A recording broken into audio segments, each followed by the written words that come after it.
Good evening and welcome to the Holliston Zoning Board of Appeals meeting for December the 9th, 2020.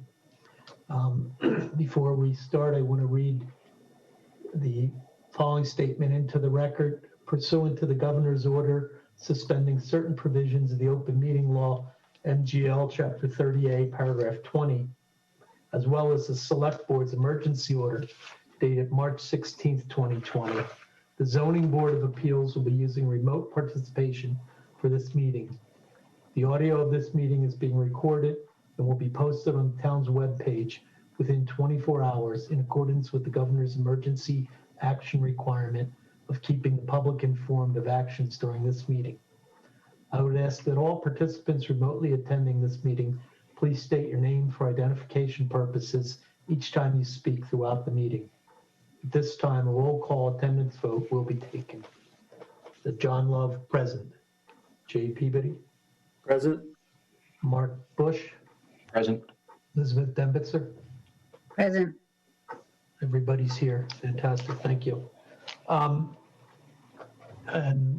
maybe we'll say this later, but for anybody that's on a telephone, *6 you'll need to do to unmute and *9 to raise your hand, but I'll do that when we see some telephones on there. Anybody else can raise your hand using the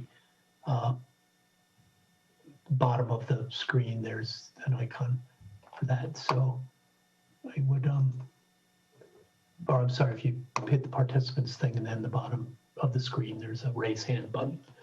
So we will do that. I think the first order of business is the minutes for the November 18th, 2020 meeting. Is that correct? I think that's November 18th. Yes, correct. 18th. Yep. So does anybody have comments on those? No, I don't. I didn't. Okay, thank you. Could we get a motion to accept them then? Yep, I'll make a motion that we approve the minutes of the Zoning Board of Appeals meeting from November 18th, 2020 as drafted. Second. Moved and seconded. Any further debate? All those in favor will use a roll call. John, aye. Jay, Aye. Mark, Aye. Liz. Aye. The motion carries. The minutes are accepted. Thank you, Karen, for putting them together. And now we got, does anybody know a clean, funny story? Time to kill. John, 7:05 hearing. Can we continue this one? Oh, yeah, it's after 7:05. I'm sorry, we started a little late. I thought so we're only 4 minutes in. Yes, and that's for Gill Realty Trust at 45 Washington Street, who have requested a continuance because the information that we'd asked them to get together isn't complete yet. So I think we've discussed that the 13th looks like it works for everybody. Yep. Yes. Okay, could we get a motion to continue that hearing until the evening of January 13th, 2021? Okay, I'll make a motion that we continue the public portion of the hearing for a special permit by Gill Realty Trust. I think it's @1, the property located at 45 Washington Street, Holliston, until our meeting scheduled for January 13th, 2021. Second. Moved and seconded. Any discussion? All those in favor? John, aye. Jay, Aye. Mark, Aye. Liz? Aye. Thank you. Motion carries. So do that.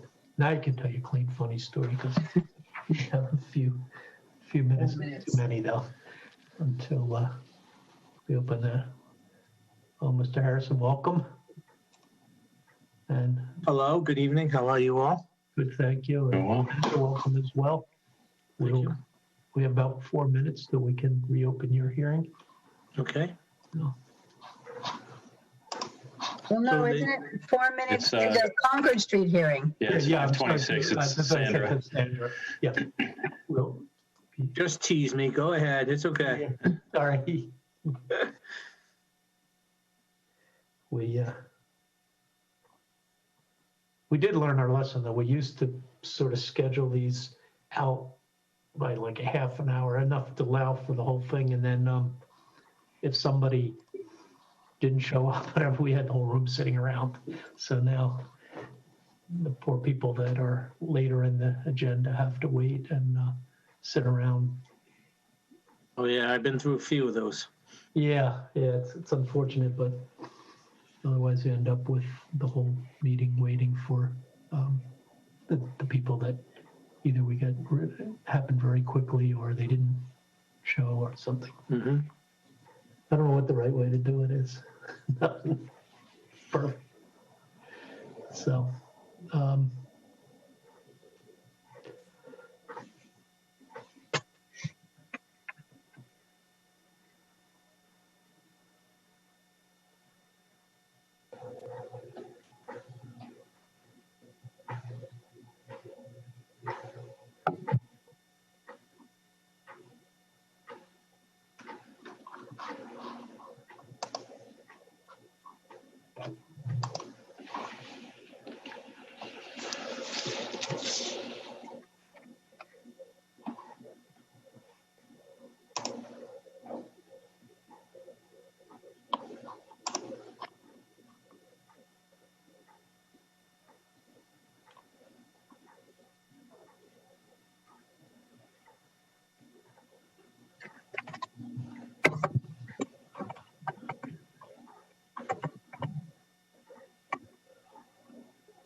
all right, looking like it's 7:15, at least by my clock. I think we can reopen the continued public hearing at 526 Concord Street. Senator, welcome back. And as I recall, what we left, we had some concerns about the actual dimensions of the relief requested because of the stairs on the steps on the porch that you put in, if I'm not mistaken, is it? Correct, yes. Hi, Sandra Antonelli here. Nice to be back. I did include a copy. I sent it over of the new plans that included the steps. The only thing I could not get a hold of was the new plot plan to show that. I reached out to Colonial, but they must be inundated because I didn't hear back other than the list of what I needed. So I apologize for that. But with the steps there, it looks like I need, so with the stairs, they're saying 30 inches, so an additional 2.6, 2 feet, 6 inches on top of the 3.2 that we originally asked for. Okay.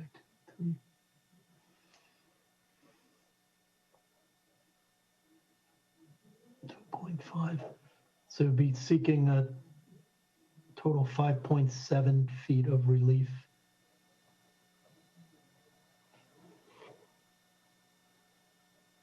Yes.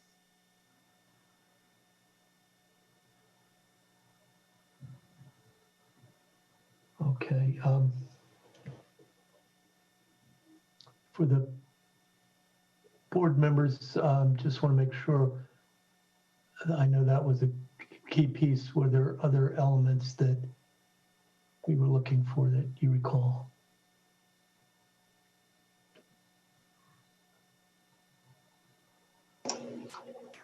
None from me. Rest of it was fine. It was just the additional footage of the stairs. Oh, the other thing I'm just referring, I think there was some question about the architectural plans to become more for record than anything else, I think, but to become part of that. Is that something that's available? Additional plans from this one? Yeah, or whatever you use to do it. Typically, just then it goes on as part of the file. In this case, Yeah, this was the adjustment that I had done. And then the other is the town has the original plans that were submitted. oh, they do. Is that what Okay. you mean? Yeah, this was, so apparently, yeah, so when I readjusted this, we never added for the stairs, so she readjusted. It was just the dimensional, but the house was built, and there's, according to the plans that were submitted, it's the location that's changed. Correct. Yep, and 3 additional posts were added to that, to this as well. Because prior to this, we had 3, and now there's 6 total. Well, but when you say there's 6 total, did they show on the plan that the Yes. building inspector? That's fine. Yeah, that's okay. I think that was.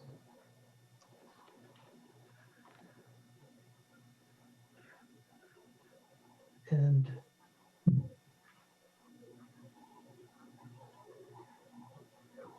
all right, are there other questions from the board? So John, if you take the 2.6 feet on the new drawing,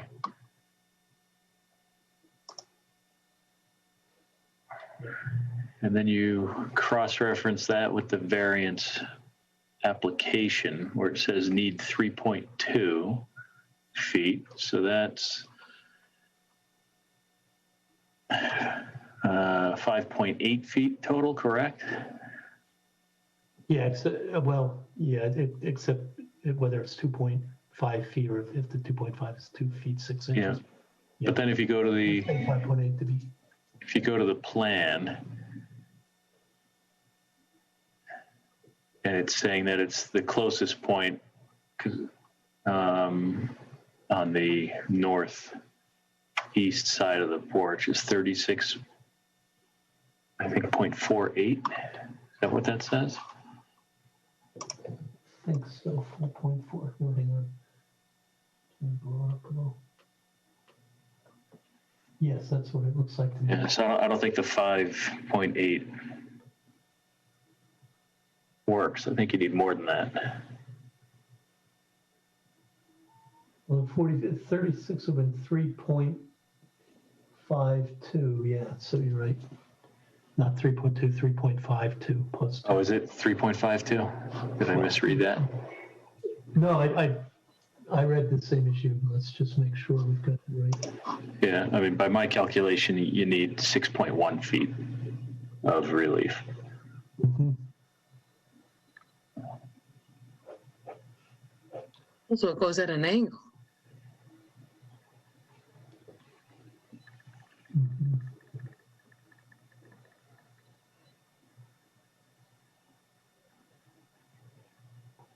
A little bit, yeah.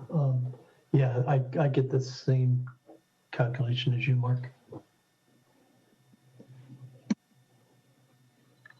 If we take the total total distance between the house at the nearest point in the road, then just subtract the physical structure and say that the structure shall be no closer than, and use that distance? Does that get us in a better place? I think so. We're just trying to figure out what that number is. Oh, Because we 36.48 plus 2.5 feet would be 38.98 feet. No, go the other way. I'm sorry, I'm going the other way. Yeah, 33.98 feet, right?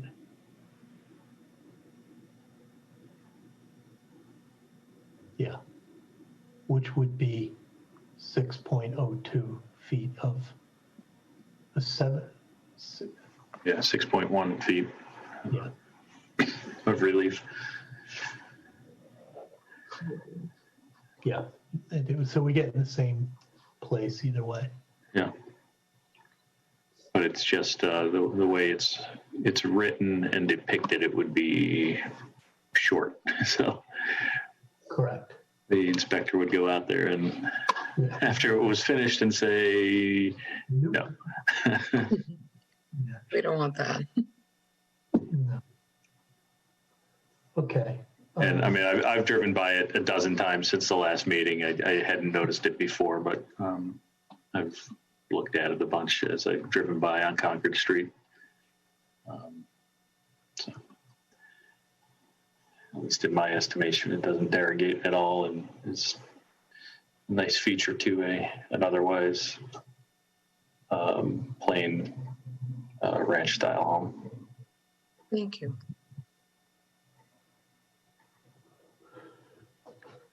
Okay. So further questions by anyone?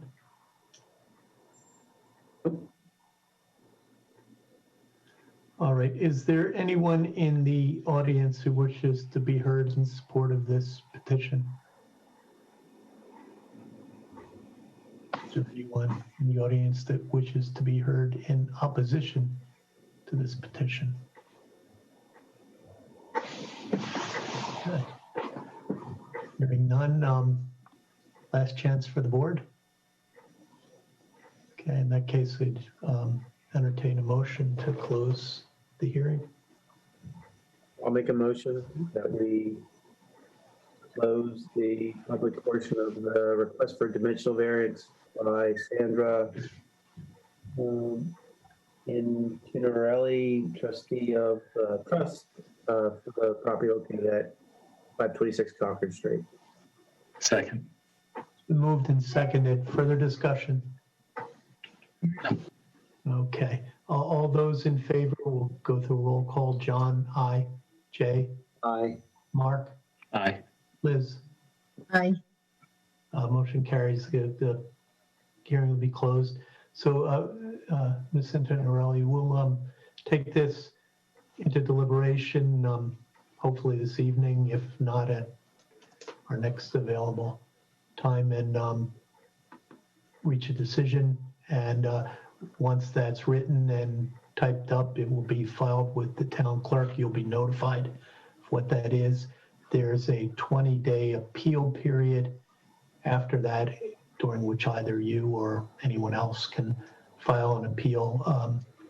And then after that, the decision goes into effect, and presuming it's a positive one, then you can file it with your deed. So thank you for the information and for joining us, and we'll get you some news as quickly as we can. Great. Thank you so much, all of you. Have a great night. You too. Thank you. Now, if we've made it to, perfect timing. I think we're legit for reopening our next one, right? 7:25. Yeah, John, I'm gonna sign off Oh, that's until right. at the end of the hearing, okay? Appreciate it, and See you after. we shall see you. Do we have Paul? He was don't- delayed. He will come. He said he had a conflict early, and he was going to join us as quickly as he could. So let's at this time reopen the public hearing for a comprehensive permit at Jeffrey Park for the Indian Ridge Realty Trust. And since it's been a while since we've talked, maybe we can just do a little housekeeping and figure out where we are and whatnot. Karen, have we received anything new from any of the other boards or departments since last time? I know we had wanted to give them a chance, but I don't remember seeing anything. I don't think so. I think all you have is from CMG, your civil engineering consultant. Right. Okay.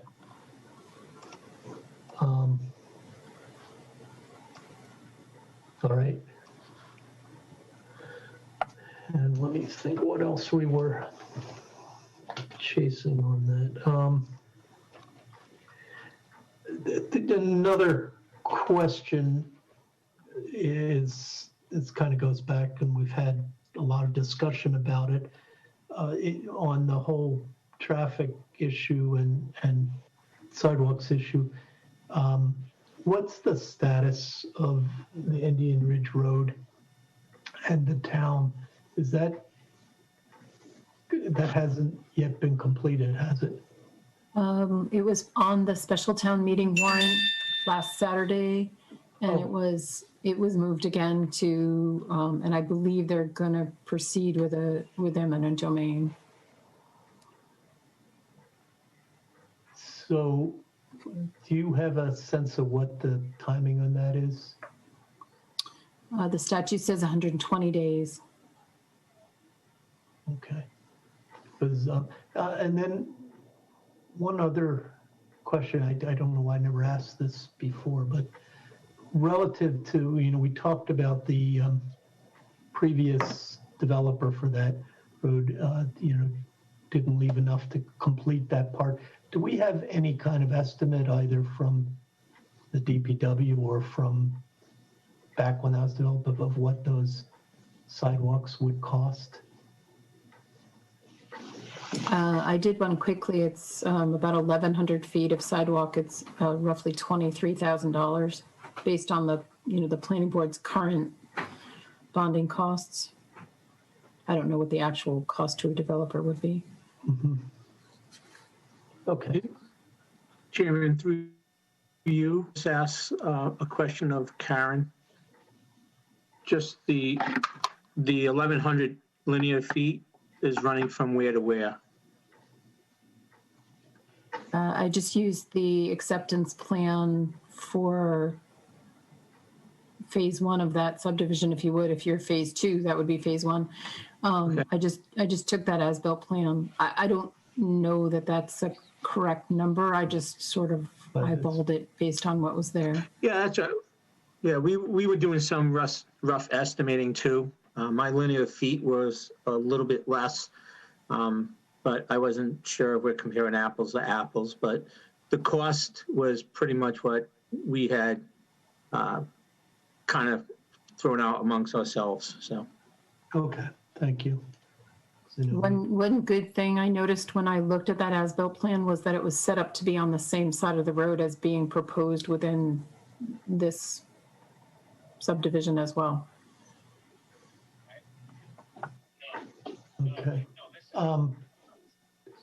No, and Karen, maybe you can answer this as well. The other thing that we've been talking about, and I know I spoke with Tina Hine a while back about it and suggested it.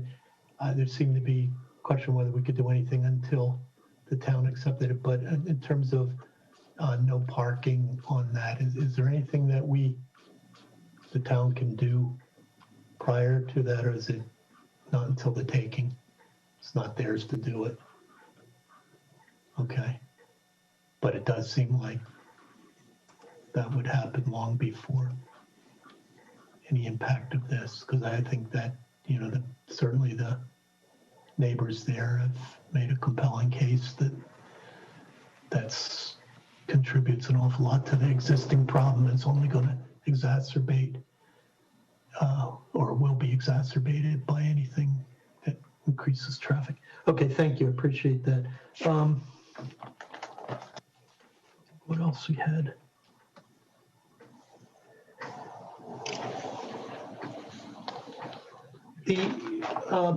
And maybe when Paul will be there, but I saw that today a draft of some of the conditions and whatnot, and I know there was some confusion about which was there. That the one that I was looking at had, I think it was the last thing you sent, had two sets of comments from, I think Paul drafted, Dean commented, Yep. Paul commented, and then you commented again, Dean. Does that seem like the most recent? Yes, the one I sent out this afternoon around 2, I believe. Okay. I sent out a revised draft of waivers, which, based on our discussion more with the development team and also from some of Paul's comments in the decisions that he sent. Right. So I sent out a revised list that could be used to be attached to the decision. I can go over them. I could just discuss what we've done, not get into the decision point until Paul gets to the hearing. But if you like, I could highlight what's changed, because we have eliminated, I think, quite a few numbers of the waivers. Yeah. Yes, I could share my screen if yeah, hang on just a second. I think that probably makes some sense because we just have had a short look at it, and I know nobody else has seen it, but yeah.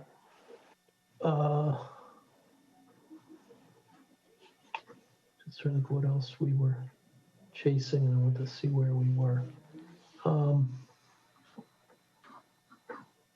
Okay, no, I guess the rest is getting stuff from here. Have you been in it?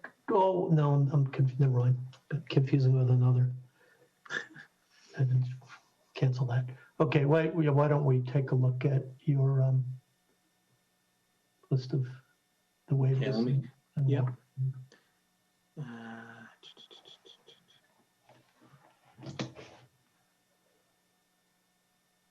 See. All right. Can everybody see that? Yes. Okay, great. So what this was, my original one was application for request for waivers was dated October 21st, 2020. That was the one prior to this one. This one was updated today, and what I've done was reviewed the decision that Paul had sent out last night, and we addressed just we filled in some of the blanks. Some of the decision and the waivers were granted in the draft, so basically, we can talk about those. But really, we also discussed with the development team about eliminating a few of the waivers that we were asking for because they were determined not to be applicable anymore, and that we're following basically the rules and regulations. So let me go through this quickly. The first one was just the General Board of Appeals. That was, and that one in the fee schedule was addressed in the decision. Let me actually do this. Kind of help out things here. That might be too small. So let me really talk about the waivers that were waived, that we, not waived, that we removed. One was the architectural controls under the subdivision, the subdivision bylaws. And what we were asking for was just to provide 2 designs for the residential homes. Your bylaws required at least 3 for anything over 5 units. We believe that's fine, given the possible sellers, the buyers in the market. They do like variety and choice, so we're going to have at least 3, supply at least 3 on that. So we've basically withdrawn that decision, that waiver. Okay. And that was in your bylaws, excuse me. In your subdivision regs, I had filled in some blanks, and we can go over that when we talk about the roadway within the decision. But we basically clarified certain aspects where we requested a waiver of 4% slope. With that more specific in that we requested 4% slope for 43 feet within the 100-foot feet as we were showing on the plans. The grading, again, we requested the grade to be, which is what the bylaws require, or the regs require. We actually excuse me, Dean. Yep. You're sharing the wrong document. If you're reading through. Oh, okay. Okay. Hold on. Stop. Please go back.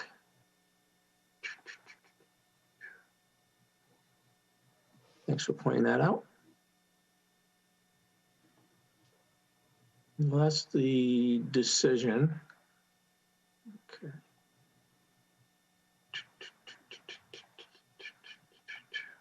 Okay, let me pull it up again. My apologies.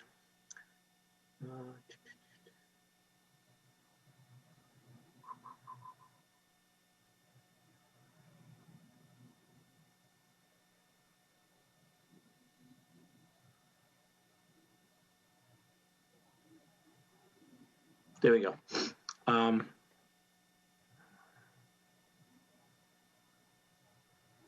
right, I'm going to share this one now.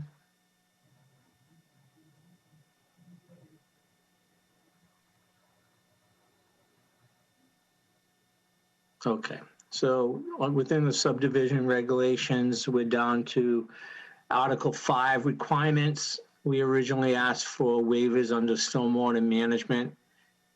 We are withdrawing that waiver. Under the utilities, we're withdrawing that waiver.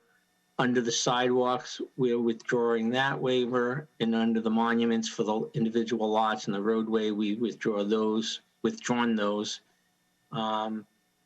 The easements, we withdrawn the waiver for the easement and also the waiver for the performance requirement under 6.1 and 6.2. Section 4810 through 4820 was actually a typo. That should not have been in there from last time, so it's withdrawn. It's not applicable. And since the Conservation Commission has already issued a condition of orders that we're withdrawing our wetland protection bylaw waiver. And also under the stormwater and discharge plans and regulation, we withdrawn that also. And the rest of the we were addressed in the decision. So I think we've made some progress on it. Also within the decision, as Paul requested, we provided more detail within those waivers, and we can go through that once Paul gets on the phone. Okay, okay, and yeah, that Paul will be helpful with that. Yes, one specific, since I see Rob is with you, is with you. On the Timmy, an engineering one with the slope and the of the thing exceeding the thing in some that are, I remember the numbers, but exceeded 9% or something for a short period. And I know our consultant had pointed that out. You also anticipate at some point the town accepting the road? Is that the idea ultimately? Because I'm wondering, has there been any discussion with the town whether that's going to be a problem for them? And just before you get to that point and have them say, we don't want to deal with something that's that steep, like DPW. Specifically, I have not discussed those with DPW.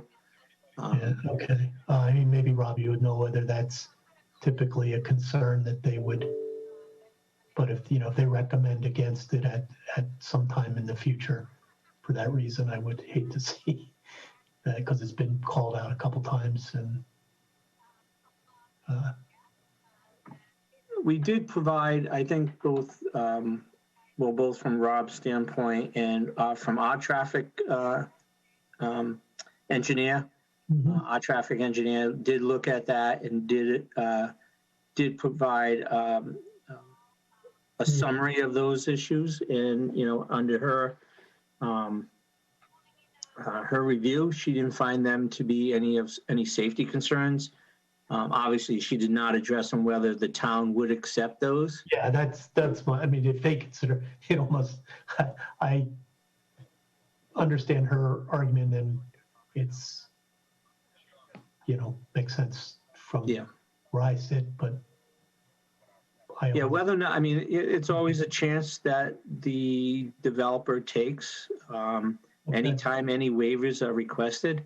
Yep. I mean, and then it's obviously out of the hands, it's in the hands of the homeowners. Obviously to bring it forward to the town when they want to accept it, and that's a chance we all take. Okay. That was there. All righty. Maybe we can take the opportunity here. It's a little bit out of some, but we do have a lot of the neighbors around. Is there any additional information or questions from on the part of any of the neighbors while we're waiting? We're going to go through the when Attorney Haverty joins us, some of the suggestions that he's made for conditions on this, and start to see if we can understand those. But if there are additional questions that people have of the applicant, it's an opportunity while we're waiting.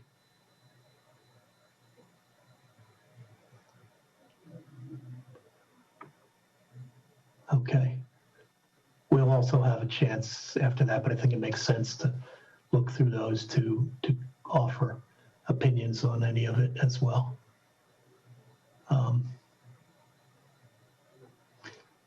And Jay, Mark, do you have any additional questions while we're waiting for Paul? No, I looked at the markup of the decision, and I assumed we would walk through that tonight. Yeah. With Paul. So I had spent a little time with that today, but Likewise. I just imagine that most of it will get managed through the dialogue. So I have nothing that I can add without him. Okay. Same, agreed. Okay. Well, I think we're at a little bit of an impasse that we can get. Let me see what. I have one quick question, if I may. It's Anne Buckley from 7 Indian Ridge Road. I'm not quite clear on the last point that you just made there, Mr. Harrison, about it's up to the homeowners, and it's something that is that happens at the point that it becomes a homeowner's responsibility. Can you just explain that, please? I'm a bit confused on that particular point. I'm not exactly sure of the timing for various projects. It's usually the developer might go and ask the town to accept the road. And other times it's done after the project is built out, and the homeowners within the subdivision will ask the town to accept the road. So there's no set requirement. Rob, if there's anything you can add to that, it just finds it varies from time to time. Okay, all right.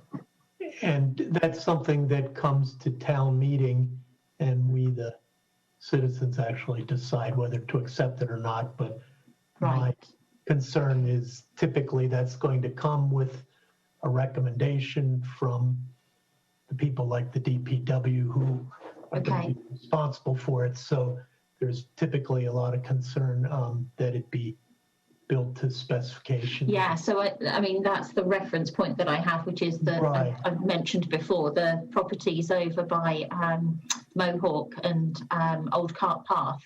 I know that they had issues both in terms of the grading of the curbing and in terms of the finish on the roads.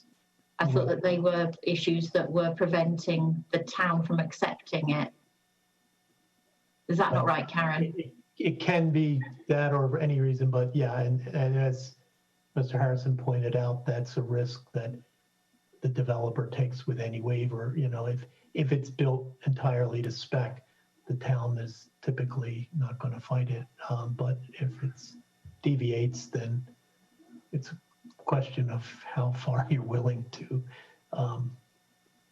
compromise on that. And so what happens if the town doesn't accept it? That's the big question, I suppose. Then the condo association that owns it, it maintains the responsibility for it. Right, okay. And how does that impact Indian Ridge South? Seeing as they've got to connect through Indian Ridge South to get there, how does that impact? Well, I don't think it does. It just means that the town would only plow and refinish and whatever else to the end of Indian Ridge South now, and the rest would be private road and belong to those people, and it'd be up to them to deal with anything that, you know, fixing the potholes and plowing the snow and anything else. And what about speed restrictions?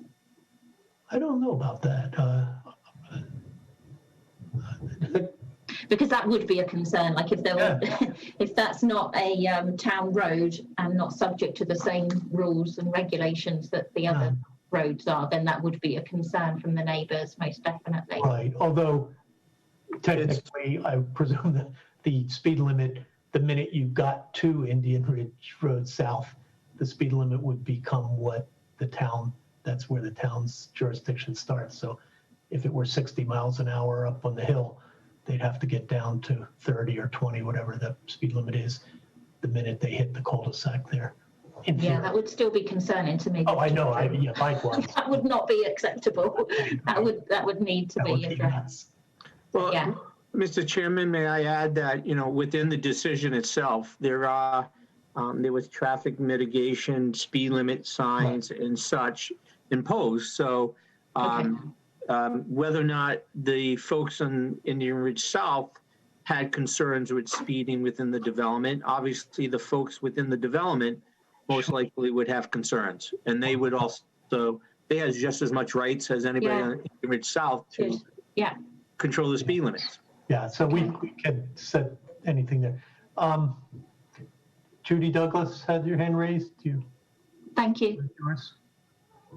Hi, I'm Judy Douglas. I'm at 42 Meeting House Path in Ashland. I just wanted to make sure that I'm understanding correctly the process here. There's been references to the decision, but this is at this point a draft decision, correct? Oh, yeah, absolutely, yes. Yeah. This was, yeah, maybe just for everybody's sake, I can explain.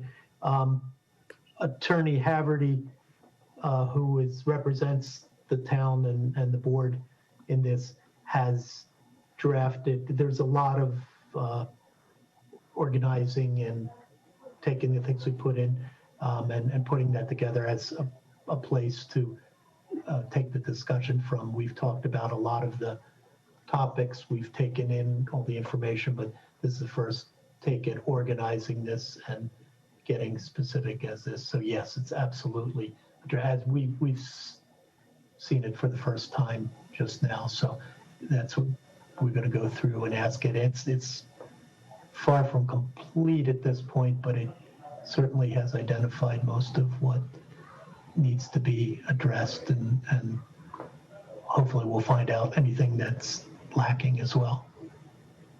So does that answer your question? Yeah, yes, thank you. Mr. Chairman, one thing I'm not sure if folks are aware of, because it was and I think it was in emails going back and forth, and it hasn't been addressed yet in the permit. Your peer review suggested to add granite curbing at certain situations within the development, and we have agreed to those. I don't know the specific locations, and maybe Rob can identify them, but we have agreed to the recommendation of the peer reviewer, and that came up within the last meeting. Yeah, I'm just going to bring that when we got into the detail, but thank you. I think that was around storm drains and at corners, something like that. Okay. Yes, yeah.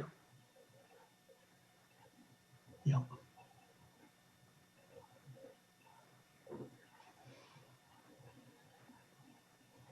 All right. Mr. Bolendrina, I see your hand up. You. Hello. So if this is a draft decision, how many iterations are we going to have before we have a final version? Or is this the one working draft and then it'll be finalized? How does that process work? It's a working draft. There'll be as many iterations as it takes to, satisfy us to take it to a vote. So I really can't answer that. I think there'll be components of it that will be very easily there because there's stuff we've already discussed and agreed to in principle.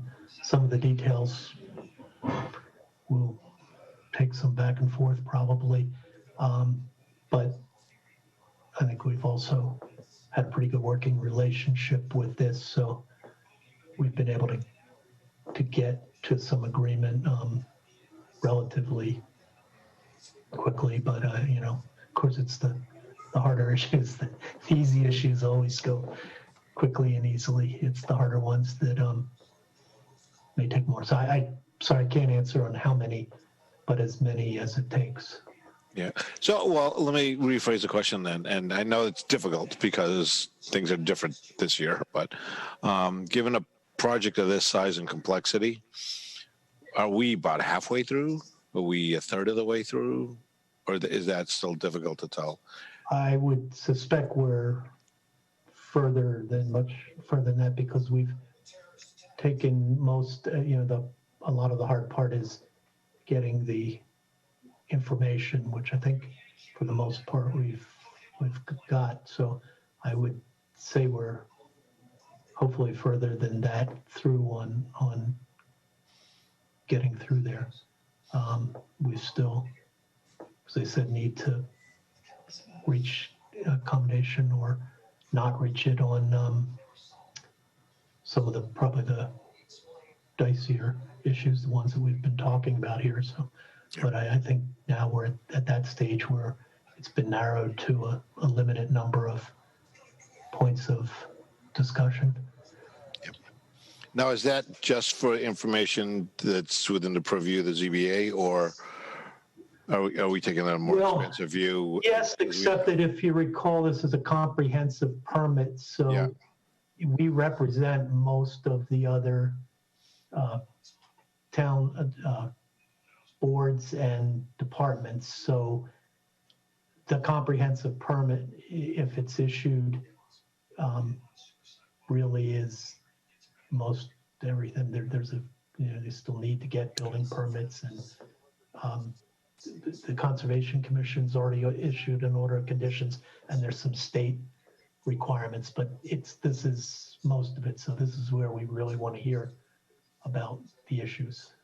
For the Conservation Commission's, I'm sorry, what did you refer to it as? An order of conditions. Order of condition. Where is that posted? Because I looked the other day and they have their agendas, but not anything like that on their site. I'm not certain. Is there any way that we can get it posted on the? You guys have a great site with all the documents for this project. Could we get it posted there? Yeah, I think we could get a copy of it put in there with these. That makes a lot of sense. Thank you. And did the health department issue anything similar?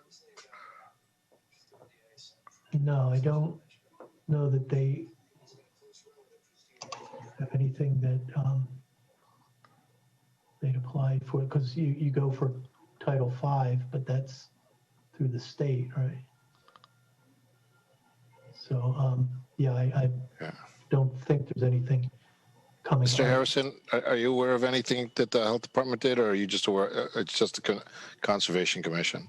I No, believe you, yeah. No, we have not applied to the Board of Health.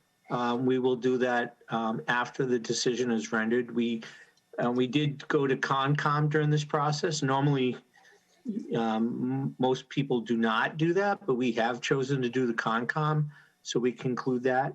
To kind of answer the question a little bit differently and more on the overall permit process, comprehensive permit process, if you wanted to look at a percentage if from a completion to prior to pulling the building permits, this is only like the first step in a 4-step process. Once a decision is rendered, the applicant and developer then has to obviously, go to the Board of Health, get their approval for the septic. There is other, obviously finalizing all the construction documents. Once that is all done, the applicant has to basically go back to the state and get final approval from the state agency.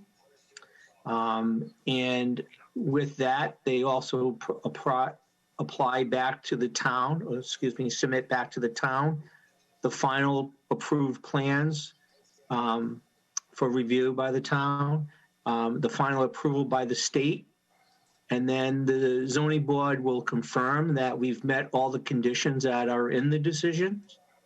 And then once we do that, then we will apply for the building permits for construction. So this process, while it's one step, and it's obviously an important step, we still have more to go. So. Throughout this, I just do have to sort of note this. You guys have been very helpful in helping us understand the process. So as an abutter, I can say I appreciate that. Thank you. Well, please don't hesitate to ask more, because that's what we're all here for. We want to make sure. John, do you really think I'm going to hesitate to ask a question? That's okay. That's why it's a process. You're the people that are most affected by it, and we're trying to represent you and the rest of the townspeople. Judy, you have no question? Go right ahead. I just want to make sure I wasn't missing something. Is the draft decision posted somewhere where we can see it, or it's not available? No, it's just we haven't gotten that far yet. We've just seen it, and it really is a working document. So, but we'll speak to that. So, hello, Paul. Welcome. You're muted, I think. Sorry, good evening. Apologize for being late. This is my third hearing tonight. Quite all right. Let me bring you up to speed.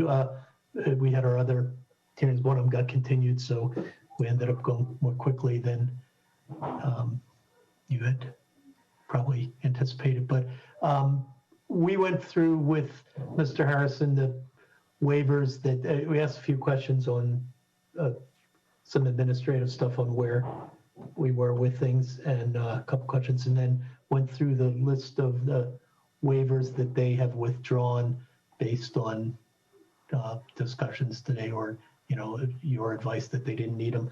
And we thought we would, when you got on with us, go through the draft and talk to some of the detail of the conditions and Okay, we look to if that's okay.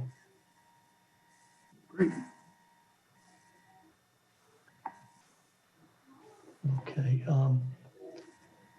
I don't know, is it probably the best things work right from the document, right? I don't know.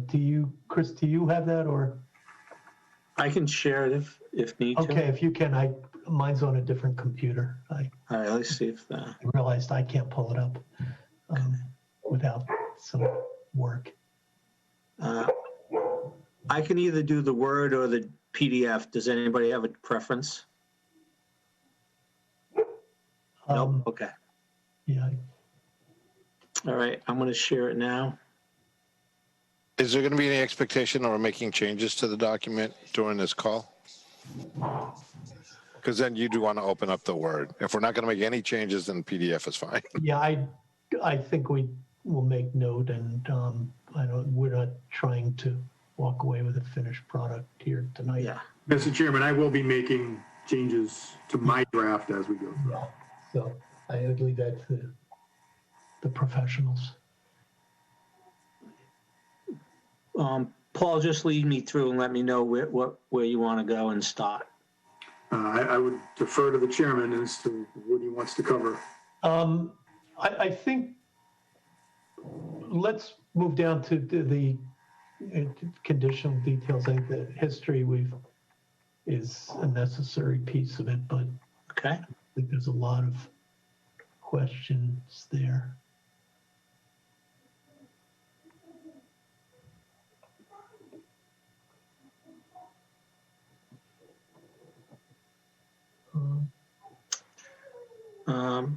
Paul, do you know what page that starts on? We'll start on page 5. Page 5, okay.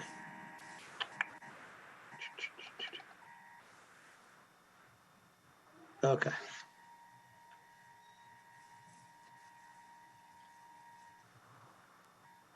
Okay. Okay. Yeah, I think we can probably roll.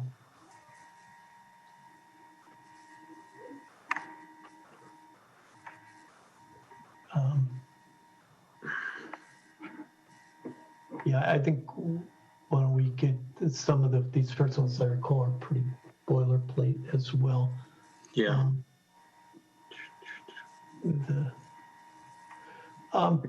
One question before you on A2 there with the architectural plans. I know you've explained that you're okay with three versions, which do you anticipate they will be on these plans, or will they be on a later set? They will be we'll have a complete set of architectural plans that will be stamped by an architect. And we'll include those as the final permit set when we submit. Okay. Same with the landscape architect plan. I know that one of my marginal comments elsewhere in the decision asks about, I think it actually is in the waiver section, Okay. asks about a third design. Yes. That is actually a local requirement for this type of a development. Is there any reason why we couldn't provide a third potential house design? Prior to you on the call, Paul, I did state that we will provide a minimum of 3 various house designs. And that's not including the duplex design. We're going to have 3 versions of the single family. And obviously, I think for the two duplexes, we'll have just 1 design. But we have agreed to at least 3 minimum. Okay, great. Thank you. Okay, and I think I just saw the note there. I remember looking at it. There was some discussion about landscaping plans. If we're not going to have them, what we typically do we need to put any kind of criteria in, or just that they be submitted later and approved? So if you look at condition C1, looks like F.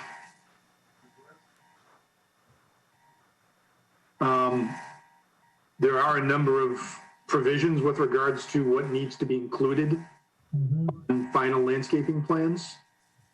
So this gives it a little more teeth than simply stating Yeah, final landscaping plans will have to be submitted and reviewed by the board. This allows the board to know exactly what should be included as part of it. And these requirements are very typical, and I think they were part of the previous decision that I worked with the board on. right. And the reason for that is because it's very typical that developers have very minimal landscaping information as part of their original submittal. So my standard condition includes much more detailed requirements for submittal of final plans with regards to landscaping than really as compared to any other aspects, because that usually is the one area that's most efficient. So the way to address that is, rather than get the applicant to focus on it during the course of the hearing, simply give the conditions the teeth to show exactly what needs to be included on those final plans, and then those final plans can be reviewed after the process is over, but to ensure that they have all of this detail. And we have no objections to this. Originally I had some under F at the end was if applicable, and Paul commented on that. And the only recommendation I had is under dumpsters. We don't anticipate, we're not going to have dumpsters on the property. So I like to as applicable, make sure that's, I believe that's okay. I haven't confirmed that with Paul, but I don't have that's a problem with that.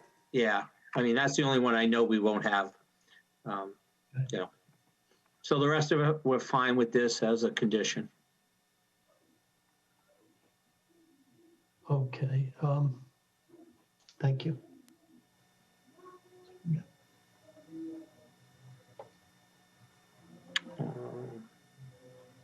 Do you want me to go back up, Paul? Or Oh, I'm sorry. we were up around this section. On 8.3. Yeah. We did, there was a previous version, Paul had a question about the bedroom mix. The approved unit mix shall consist of 3 and 4 bedrooms, and in the recent version I sent to him, I think we put in the notes, includes 6 3-bedrooms and 18 4-bedrooms. That was part of the project eligibility letter, and that's what we've indicated. So, Okay.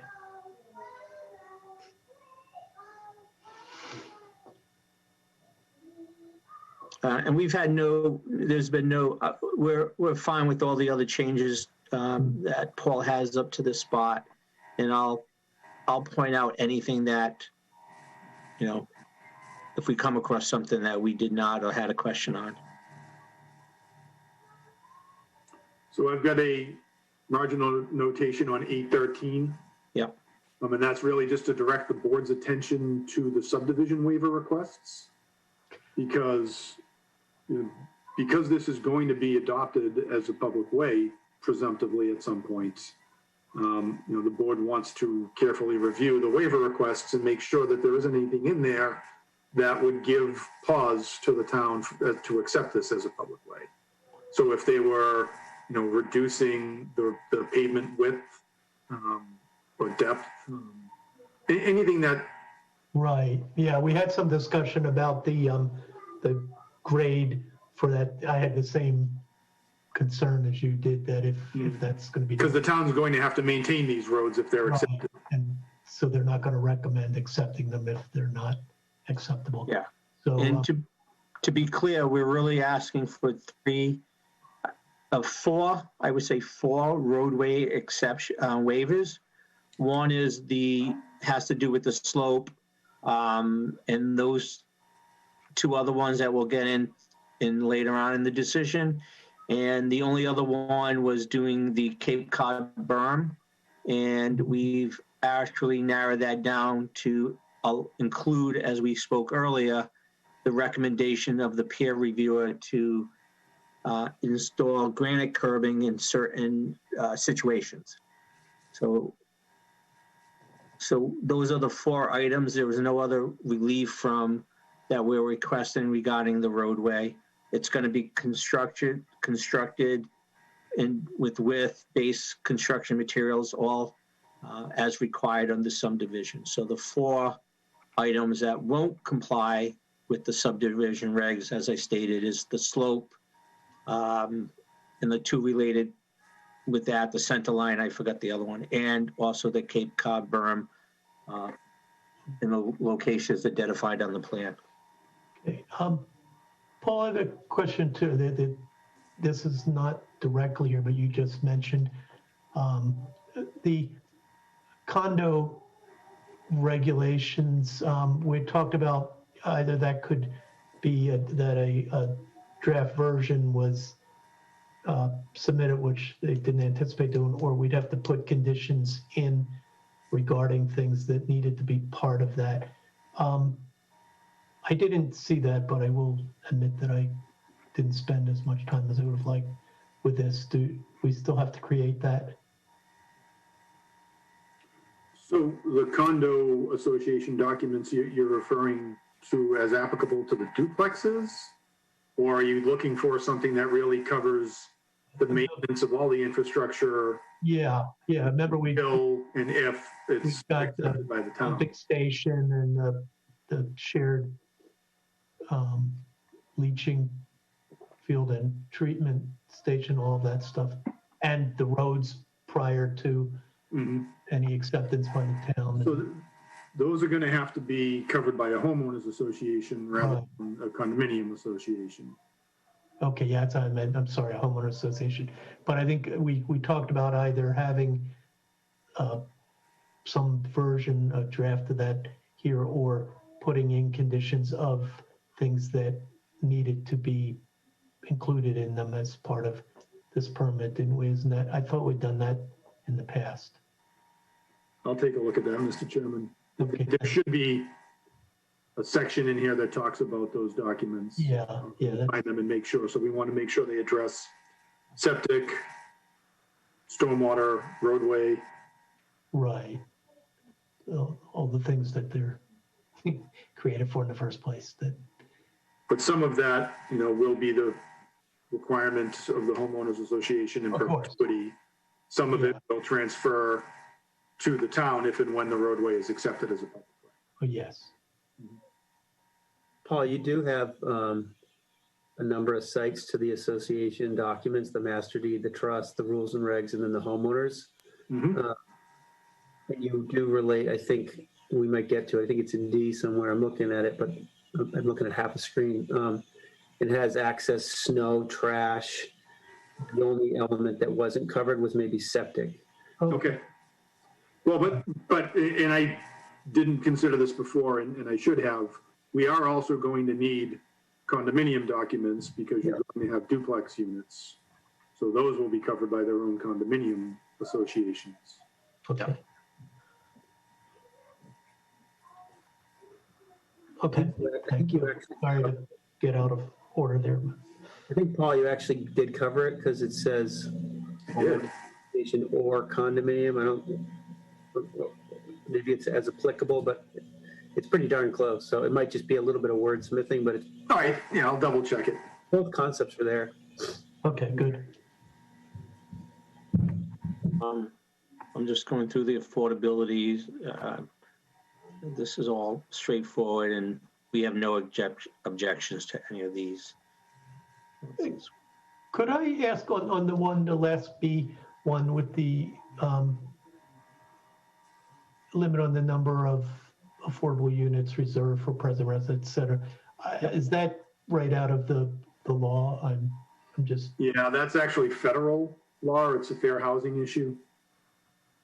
So the maximum amount you are allowed to have reserved for local preference is 70%, but you're not guaranteed to even get 70%. Right. I don't. The subsidizing agency actually has full jurisdiction over that issue. The town is required to provide information to the subsidizing agency to justify its need for that local preference. Yeah. And if it's unable to, then there'll be no local preference. Okay. And that only is applicable on the initial sale. Right, after that. Versus on a resale, there's no local preference. Okay.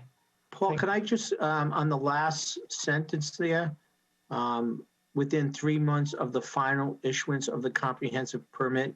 That comes straight out of the DHCD guidelines, Dean.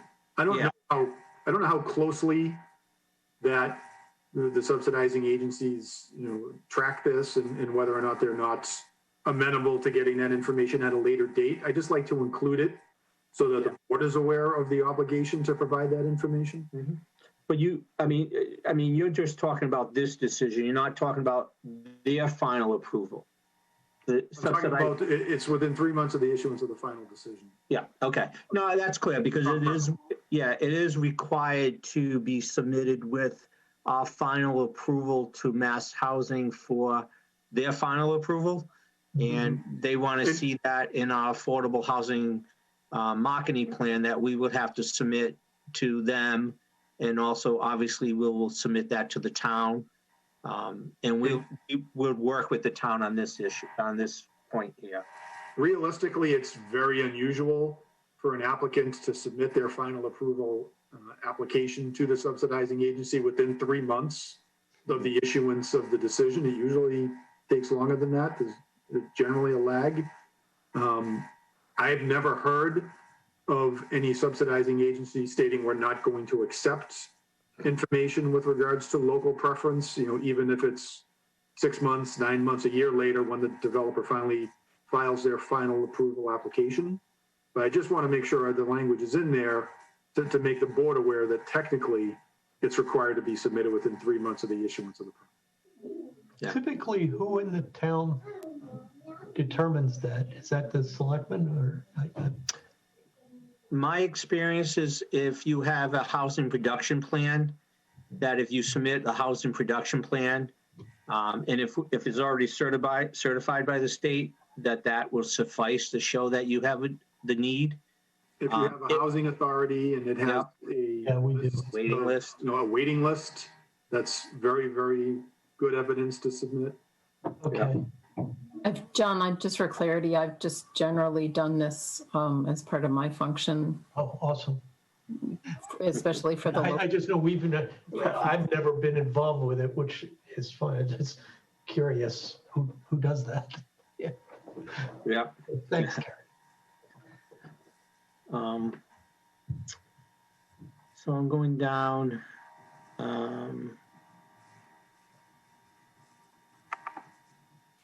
I think C1A, the only thing we had is we have no objection to submit. We just only request that it was the amount of fee charged to us would be for similar sized developments. I don't think that's an issue here in town, but we just wanted to make that clear. And I don't have any concern with that language.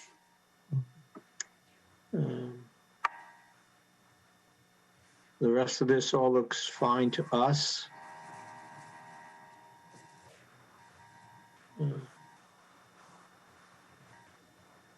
And we've already talked about F1 through 10.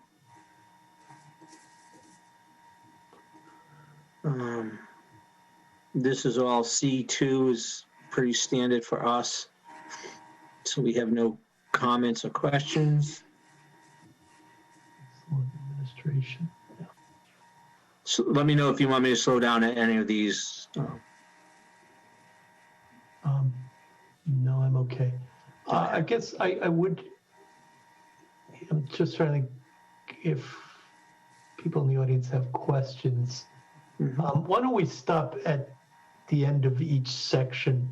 Because I think if we go all the way through, it's going to be a little haphazard on doing it. So okay. Even prior to that, are there questions about these issues that folks have? Why don't you raise your hand? And I guess I don't see them right now. So Chris, I'll ask you to, oh, you probably already have it in the chat.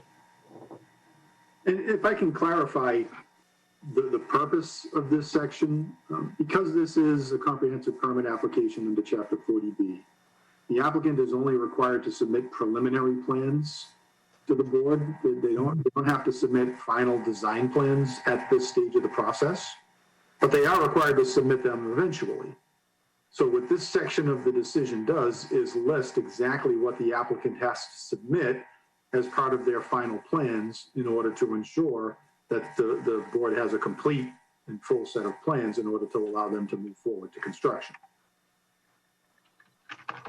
Okay. Yeah, we do have a couple questions. So before we get too far out and forget what they were about, Bob Baldrino has another question. Yeah, can we go back to section C1B? I think that I saw a quick, it went by too fast, but something about national pollution. I just wanted to see what the rest of that was. And then, Yeah, so that's a requirement that the applicant, before they're allowed to do any work on the site, obtain a NIPD's permit if required. And that's a process that is outside of the jurisdiction of the board.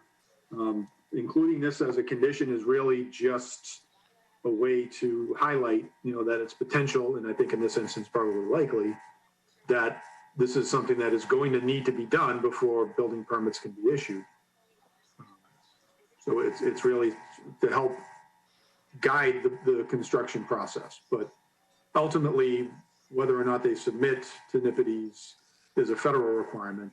It's not a board. They will. The threshold is an acre of disturbance. So they need to, and it's also included in the conservation order of conditions. And just for clarity, Bob, the order of conditions is up on the site already. It's dated October, I think, 7th. If you scroll down through the documents, it is there. that's for the Conservation Commission? Yes. Okay, thank you. And then, so this NIPD's process is required under the federal regulation. What's the public involvement in that process? There isn't any. It's really a programmatic permit. They just have to submit the information to essentially a Dropbox, and then it's deemed to have been approved. That sounds an awful lot like a federal rubber stamp. It's really a matter of, it's an issue for informational purposes for the most part. Is there any way that a copy of that can be posted on the ZBA site once it's done? This condition requires the board to be provided a copy. Yeah. That's why it can't be posted. Suppose we can, sure.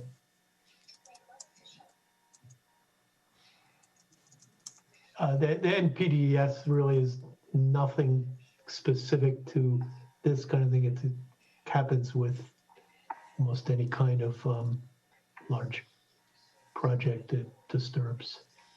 Yeah, ground. it's just that for the abutters on the Ashland side, along Meeting House Path, we are. Sure.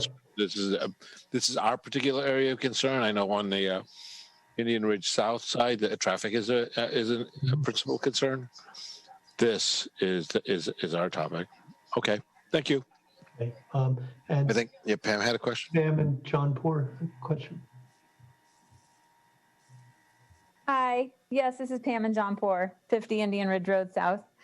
We were just curious, and I may have asked this before, I apologize if I have at another meeting, but when the cul-de-sac on our side would actually be ripped up and changed, into, to make the new road, because both of our lots and the neighbor across the street, our land is going to be extended and altered. Yeah, just wondering like what part of the project that actually happens. Beginning, middle, end. I pass that to the applicant. I don't. Yeah, one condition of the of the decision is to be meeting with the town prior to the beginning of construction. And if we'll accept a condition that you're notified of the meeting. Okay. And the timing of disturbance of the cul-de-sac and the land. We don't have a problem with that. Okay. The only reason I'm concerned, we technically own a part of the cul-de-sac. It's in our deed. It was planned when they were planning to tie the road through the other Indian Ridge. Yeah. So I don't want trucks parked in my front yard, my mailbox boxed in. I'm concerned about that. I'm concerned about snow plowing. I'm just hearing that you guys are saying that they might have the other up the hill have to deal with their own snow plowing. So I hope all that snow at our end doesn't end up in our yard if No. it's a cul-de-sac at that time or whether it is. So that's my concern. Understood. We, as I mentioned, we can add a condition that at the same time we prepare to have that meeting, we can reach out to you also. Okay, thank you. Thank you. I mean, like, we don't expect, I mean, usually construction, we're talking at least a good, I would say 12 months out. So it's not going to happen overnight. I know that, but there are already trucks that are parked in our front yard and it's, people come and go and Yep. I just don't want to see a habit created right from the beginning. Understood. Thank you.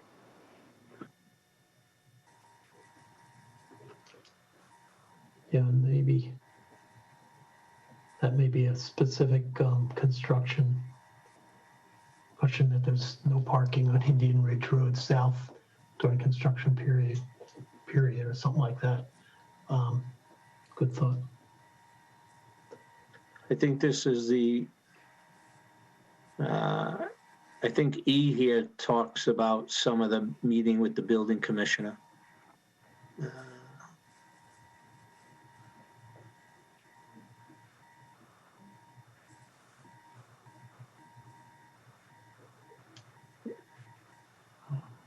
I'll let Paul, determine what's the best, but we will accept a condition for that.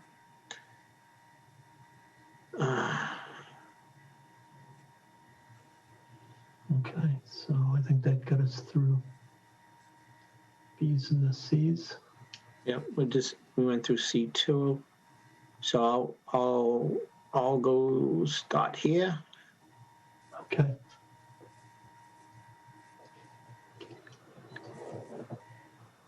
And so this section deals with what needs to be done prior to the issuance of any certificates of occupancy.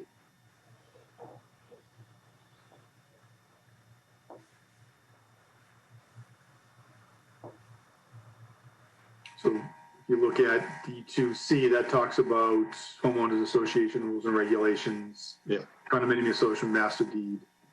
Oh, I did address that section. Wow. Big? I'm impressed. But I will actually firm that up and make sure that it's addressing all of the issues. Yeah, I mean, maybe it's a paragraph of what requirements included in that, because we have had. Yep. Okay, so there won't be a surprise later on. Okay. You want me to move on to E or take questions for? So are there any, Bob has another question? Go ahead. It might be covered in E. I wanted to know what was going to, during construction itself, what they were going to use to break up the ledge. Okay, yeah, there is definitely a section on that, so hold that one for now. That question as well. Right here, if blasting is necessary, E2. The state requirements that we must follow regarding blasting. You can either obviously blast or hammer. That's, we don't know at this time which one it will be. But if blasting is necessary, as Paul pointed out here, we must comply with all the state laws. And the fire department actually has jurisdiction over blasting requirements. So they'll be the ones that oversee that. Board of Health would have jurisdiction over any noise complaints that might be associated with that process. And there is a provision in here that requires compliance with local, state, and federal laws regarding noise, vibration, dust, and blocking of town roads. That's E6.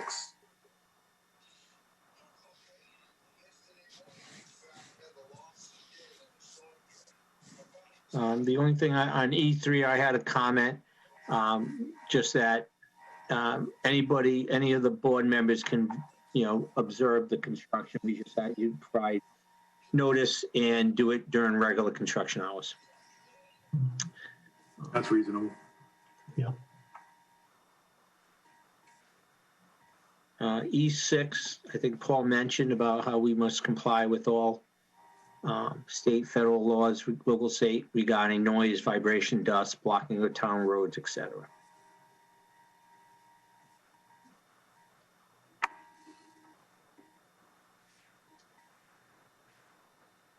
So there were some questions in E9 about whether or not natural gas is going to be used. Yes, we have determined no, natural gas is not available to the site. We're not anticipating natural gas. So what is going to be used instead? Electric. Okay.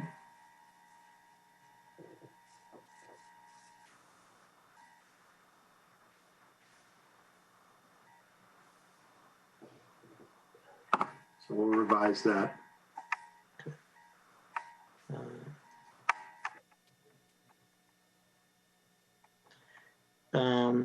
10, 11, and 12 is, we have no, we accept those conditions, obviously. There's nothing there. On this one, we would just not sure. These hours seemed a little different from other projects that we have worked on. So I just wanted to verify that these are the hours of construction as for all sites, not just our 40B sites. And I think we confirmed that, Karen confirmed that. These are definitely the requirements that were imposed on the other 40B that I worked on here. Yes, I mean, I'm assuming these are the same for 40B or non-40B. I mean, I don't I'm see pretty it. sure we covered that. I think that's where we got them, as I recall, but. Okay, yeah, then we're fine. Then it's fine, and I'm fine with the condition.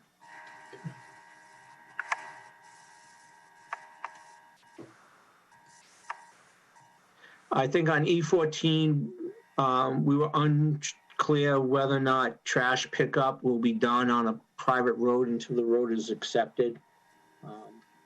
I think, Karen, you I did confirmed say. that today. It will, as soon as you meet the standard to get a building permit. So base course of pavement and, clear access, they will pick up on private roads.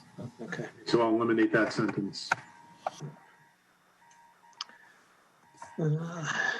Obviously, we have no problems with 15 or E16,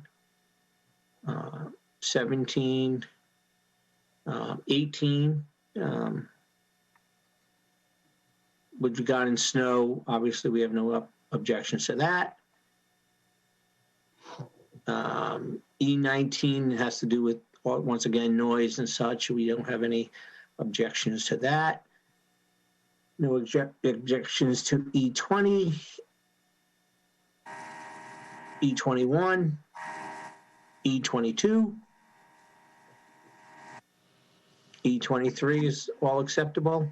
And probably somewhere in this area is where we would add a condition discussing parking of construction vehicles on Indian Ridge South during construction. Yeah. It was something, yeah, so yeah, okay. Either way, that's fine with us. I'll stop here because I'm not sure. Are there any questions on that Yeah. section E, which were the, I think you already have, you already dealt with construction vehicles, I believe, in E6, so you might just have it more specific. was somewhere in there. I saw. Yeah, I thought I saw it too. Maybe E6, last sentence.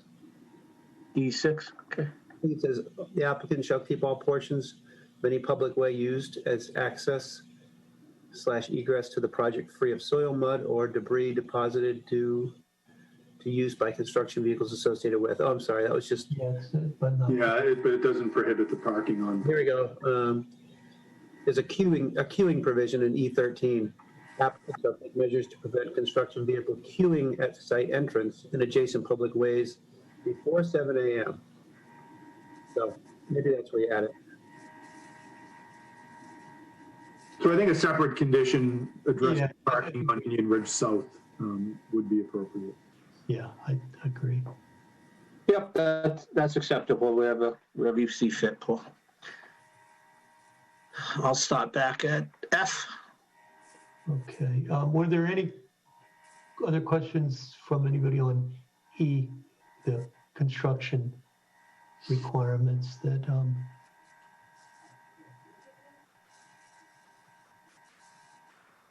okay. All right, moving on to F. I mean, we have no comments. I don't know if there's anything for F2 or F3 that needs to be added. I think this section, we should have the review engineer take a look at and see if they have any suggested traffic-related conditions.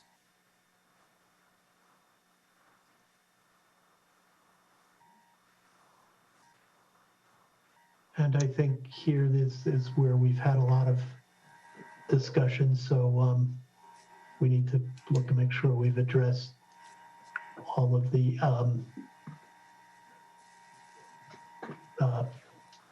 mitigation for that, although a lot of that comes back to the town because it's Indian Ridge Road South. So I think we need to look hard at this one, make sure we've got everything that we've been discussing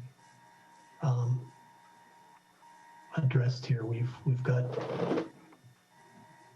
parking concerns, we've got traffic speed concerns, we've got pedestrian concerns.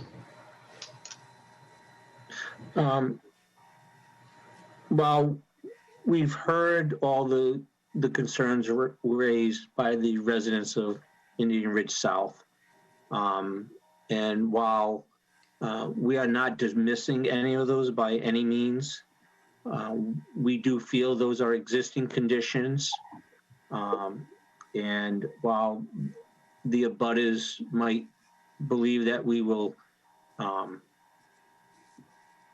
increase those concerns, we do feel that the existing parking situation is not going to be increased by our development. Obviously, we have parking space and we won't be parking down there with the condos. Regarding the speedway, the speed, I mean, you know, we talked a little bit about earlier. Obviously, our homeowners, you know, there's going to be speed limit signs within the development, and speed limit. If the town wants to put up speed limit signs, obviously within Indian Ridge South, you know, the enforcement of that is obviously up to the police department. Regarding the sidewalk, you know, once again, it was somehow was not part of that when they did Indian Ridge South. We do have a sidewalk in our development, and we're building that as part of our development. We do not feel that we should be responsible for building a sidewalk on an existing public road. And there is case history within 40B that off-site mitigation is not the responsibility of the developer.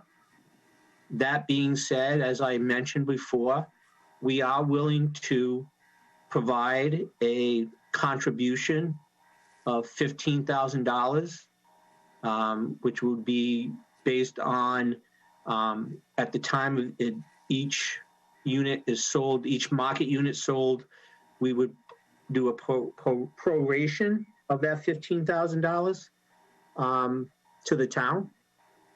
And that could be used for sidewalks. I think we had a discussion earlier, you know, roughly it could be $30,000, you know. So if you wanted to put it all to sidewalks, we're paying for half the sidewalk. You know, so that's what we like to offer. That could be put as a condition into the permit. And so that's, we're hoping that will help with the situation currently on Indian Ridge South. Okay, thank you. I think as we're in the F section, Tracy Cohen had a question of this. Yeah, I just wanted to, can you hear me? Yes, we can. Okay. I just wanted to add that I wanted to first update everyone that I had gone through the process for the traffic petition through the town. I was notified about a week ago with a letter stating that they got my petition, and because of the pandemic, they are at least 6 months out on scheduling a hearing. I also wanted to say that I agree with you that I don't think it should, Mr. Harrison, that you should be single-handedly paying for our sidewalks. But I will say again that but for this project, we would not need sidewalks. We all purchased our homes. I don't know what happened with the sidewalks, and there's never been a need because you see the amount of houses that we have in our cul-de-sac, it's a non-issue. But now that there's 24 units coming in with X amount of children, and there's people on our side of the street that have children, I mean, of course we thought that there would eventually be a development here, but I also thought that there'd be a development built that had 2 ways that you can get in and out. I mean, not in my wildest dreams did I think that it was just going to be our street. And then that's what begs the question of how are you going to keep this to be a safe condition? And this is probably something for the town in terms of, you know, you're making a donation. How important does the town see the safety of this? They're looking at the plans. Everyone's in this together trying to come up with something that will work. I was speaking with Tina Hine, on email, and she had looked into the traffic peer review, the report from September 29th. And she brought up this paragraph from the traffic peer review that was done for this project. And I just wanted to read it quickly. It's not very long. And it just said the proposed sidewalk on Indian Ridge Road South should be extended to the intersection of Turner Road and Indian Ridge Road South / James Road and terminated with an accessible crossing across James Road. This will allow safe pedestrian movement throughout the Indian Ridge Road South neighborhood and provide a continuous path for pedestrians utilizing the sidewalk. Installation of a crosswalk across Turner Road at this location is not recommended due to the limited sight distance along Turner Road. A stop bar should be installed. So I'm trying to deal with the parking issue and the signs for the end of our road.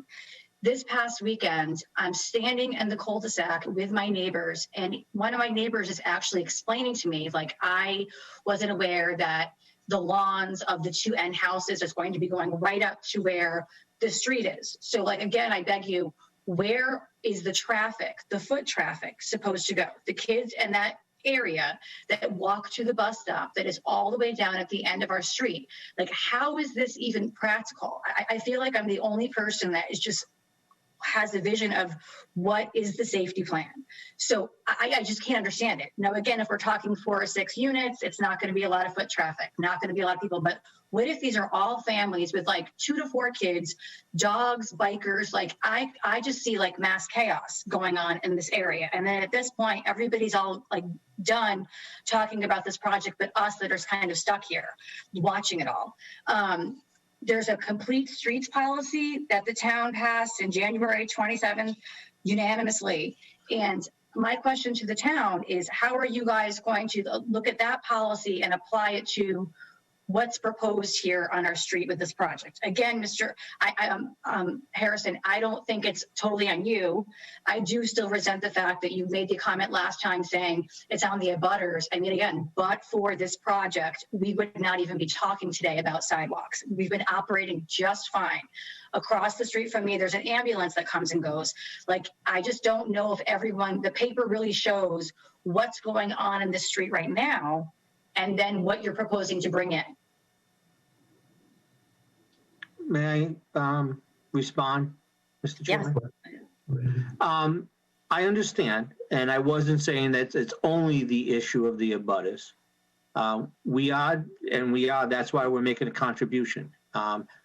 Unfortunately, or fortunately, depending which side you're on, under 40B, it is a situation where existing conditions, and while we are adding to an existing condition, that off-site mitigation is not automatically a consideration. So that being said, however, there is it's often common that a contribution can be made. While yes, there is traffic, it only takes one incident. It takes one child getting hit, one runner getting hit, one walker getting hit. And it doesn't have to be that because there's 24 new houses up the road, that's what caused it. It could happen tomorrow on your road. We understand that. We are putting sidewalks in our development. And we came down to a public road, or to be a public road, which did not have sidewalks. However, we, not being the sole responsibility of the sidewalk, we have offered to provide a contribution. We think it's fair. Hopefully the town will accept it and use it for what it's intended for. But that's our position. And while we understood what the peer reviewer said, once again, in light of being a comprehensive permit, the ZBA has to weigh those issues in hand. Whether it's a condition that's an existing condition and such. So I do understand. I hope that it gets resolved. I hope it gets resolved prior to us construction the project. But, that yet to be seen. So. Thank you. And I, speaking for hopefully the board, but at least myself, we're well aware, and I think there's no question that the concern of safety, it's taken an awful lot of the consideration this and will be part of what we've done. We just need to draft something that is actionable and going to be effective. And I think in order to do that, we're going to need to continue.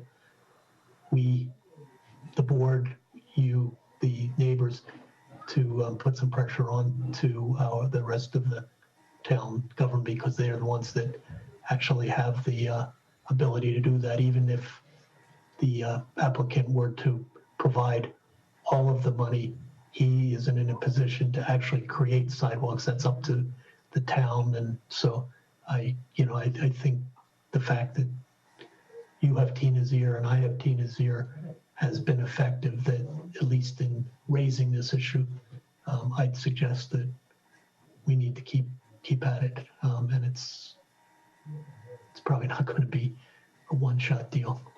But yeah, with that's what we need to build in here, how we can do that. And we're appreciative of the offer you made, and we'll certainly take that into consideration of how we deal with it. Other traffic conditions and concerns relative to the project itself. I mean, we would have to put any speed restrictions or anything like that into this. And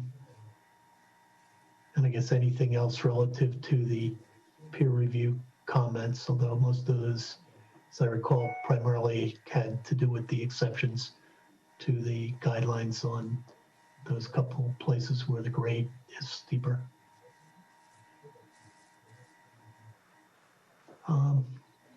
Bob has a comment. Go right ahead, Bob. Yeah, I have to disagree with Mr. Harrison and support Tracy Cohen on this particular issue about the safety.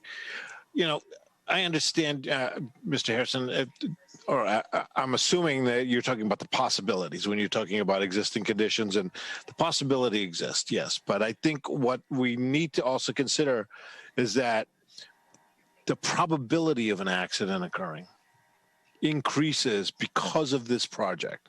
So if we're talking about safety and we're talking about risk, we can't just talk about possibilities, but we also have to talk about the fact that 24 additional units, so many more vehicles traveling down Indian Ridge South, directly raises the probability of risk, something happening to existing residents or new residents that come in.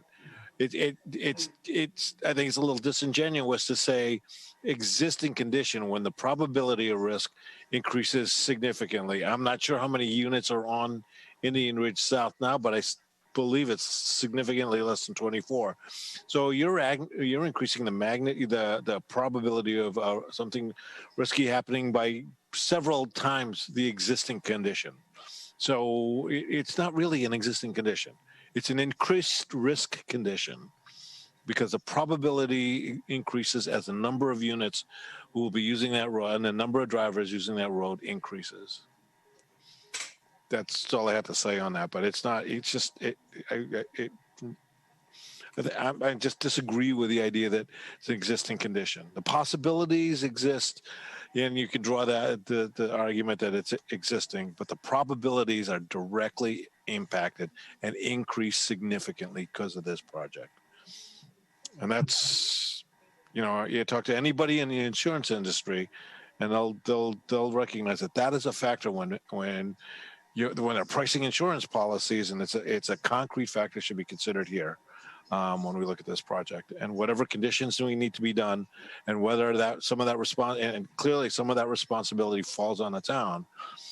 The residents of Indian Ridge South have a right for their concerns about the direct increase in the probability of an accident increasing because of this, and the notion, the characterization that this is all existing risk it's not accurate. That's all I have to say. Okay, thank you. Ann Buckley, question? Thank you. Yeah, I think that this was actually, like Tracy has just reminded us all, I think that the traffic peer review addressed this directly, and I'm sure that there was a more favourable response at that point. I don't have access to the minutes or the recording of the meeting, but I'm sure that if we refer back to that, then we would see that it was a more favourable response, and fully agree with Bob and Tracy's comments about the fact that it is an increased risk. I think it would be naive of us to assume that it isn't, just by saying that there isn't a footpath there right now.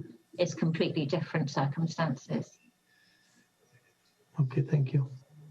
Mr. Chairman, as I had suggested earlier, this is something that should be referred to our traffic peer review engineer for their input on what the appropriate conditions should be. Okay. I recommend that be done. All right, good. Okay, moving on to G. Obviously, we have no concern with that condition. It's acceptable. With water, septic, and utilities, H1 through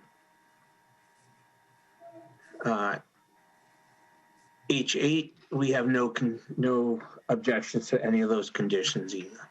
And so, Mr. Chairman, H8 is just a placeholder to the extent that there was additional water or septic or utility conditions from town boards, town departments that had some concerns. I wanted to leave that open in case there were additional conditions necessary. Yeah, and I'm just trying to think, I think the only one that there was issue about was it's been addressed, the pump station's been addressed in the plans, so that was done. But the water tie-in, I know the water department still would hope that at some point there was a connection through, so we've got to make sure that any requirements they have to keep that possibility alive are met. You're putting in the booster pump, so the pressure in that area should be fine. But I know they talked about the idea of closing the loop from Indian Ridge north. So we'll have to get there. If there are any, I don't know if that requires anything, but if there is, we'll get it.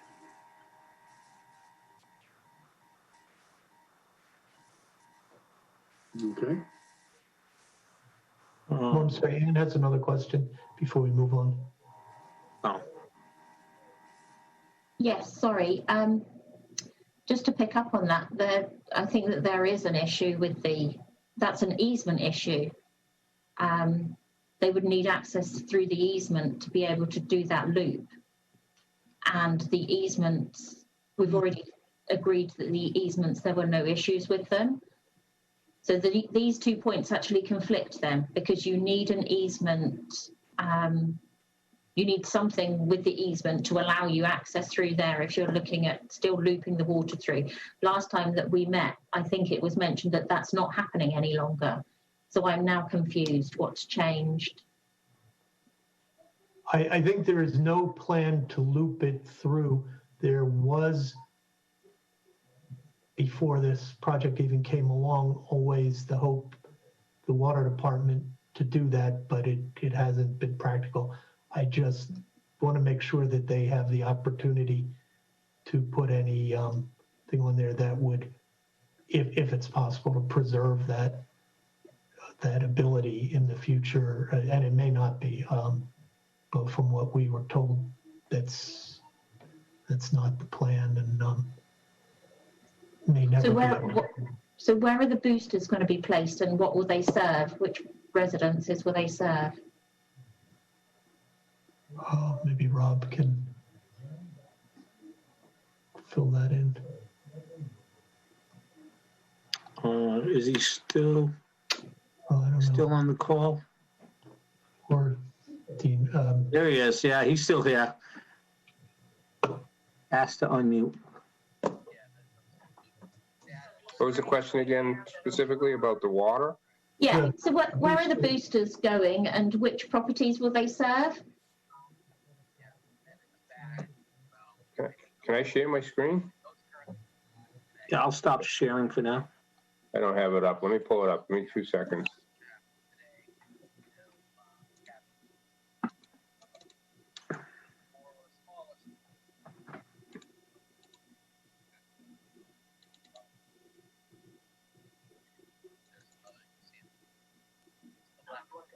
Right here, yeah. Right here? Yep, and that ties together the 3 major gutters off the back of the house. And then again, those are underground structures. So it's not like you're sending that. Okay, is that up for everyone, I believe? All set? So when you ask, can you just specify, you're talking about what the water line loop, who would it serve? no, Go ahead, ask the question again. Well, it's just been mentioned that there would be boosters to serve this area, I'm assuming, and that there was a request for access through for a water loop. I'm not sure where one ends and the other begins, and if that affects the easement waiver, because the waiver on easements was no conditions required. But to put a water loop through, or to put a booster pump through there, you would need that. So I'm just trying to understand exactly what is on the table. So our plan is not to loop the water, but to provide an easement with a water line up to the property line so that the town could loop it in the future. So if you look up here, like this is Indian Ridge Road up on the top of the screen. So their water line comes down to the end of that cul-de-sac. Yeah. The easement off the end is for this drainage basin. So technically at this point in time, the town does not have an easement to run utilities through that, as far as I understand. Right. So they would have to change that easement document with this homeowner in order to get a water line to go through there. So we're just going to bring the water line up lot 13 lot line, and we're just going to end it at our property line. And we're going to leave an easement there. So if the town ever does in the future get the right to put that water line through there, they can make that loop to Indian Ridge Road. We are not going to do that. Okay, all right. And my comment earlier about the easements were, we were asking the waiver for under the subdivision regulations to description of being an easement being a certain width in a certain size. That had nothing to do with this easement. That was just okay. Okay, thank you. and that actually address, thank you for that update, Rob, because that did address Mike, Okay. that ability, should the town ever get the ability or the water department and choose to do it, that the option still be there to create that loop, because they did indicate that would be the best solution for all. And I appreciate that you are allowing that to remain a possibility. That's what I wanted. That was the condition I wanted to put in there. So it's done. Thank you. Yeah, we could, and if you want to put a condition in just that, the applicant would run the water line up to their property line. That's fine. Okay. Well, it shows on the plans. Yeah. Now they say it so that you own that anyway, but thank you. That was my whole issue. Mm-hmm. Under the wetlands environmental condition, our only comment was, since we already have an order to condition, to attach it as part of the decision. Mm-hmm.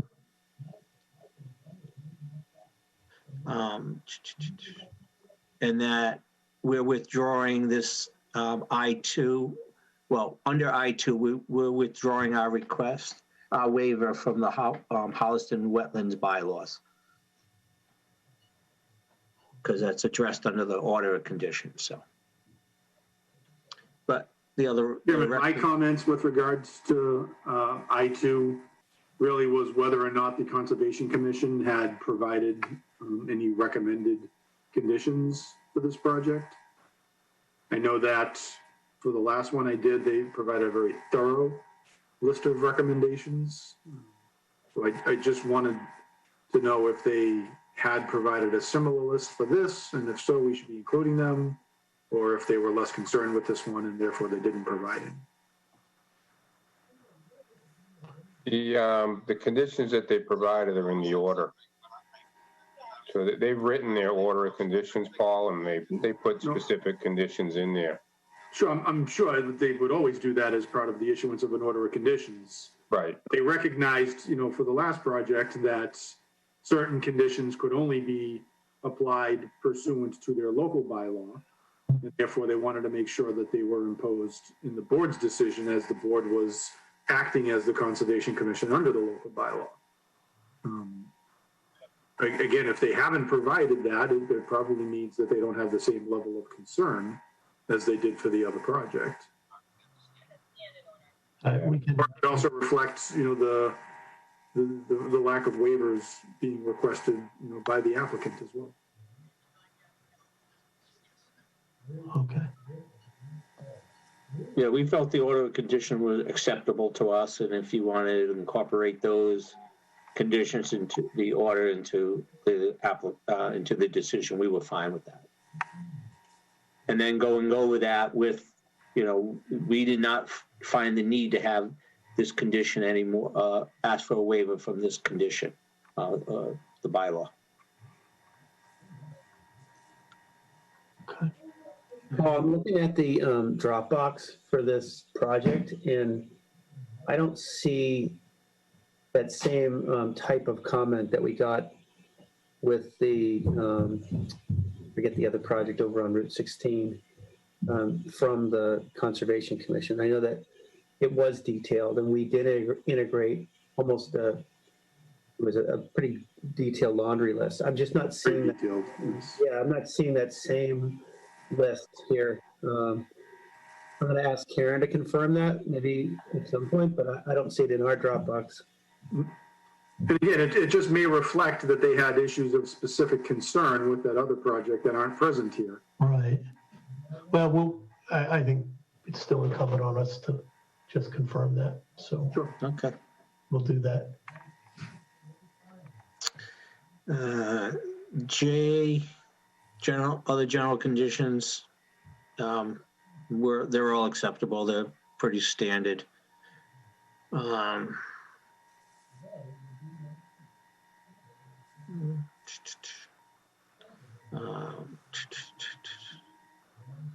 had just made a comment that any servicing of the vehicles other than the personal vehicles of the homeowners will be not allowed.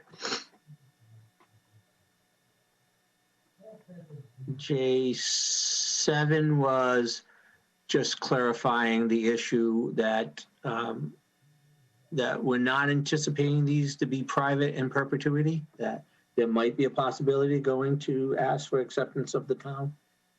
So I think it's the wording here is that shall remain private. So I think we discussed that earlier. Yep, so that'll be revised.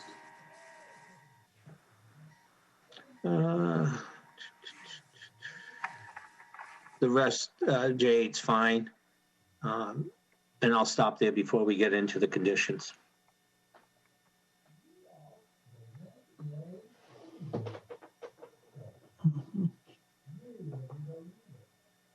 Okay.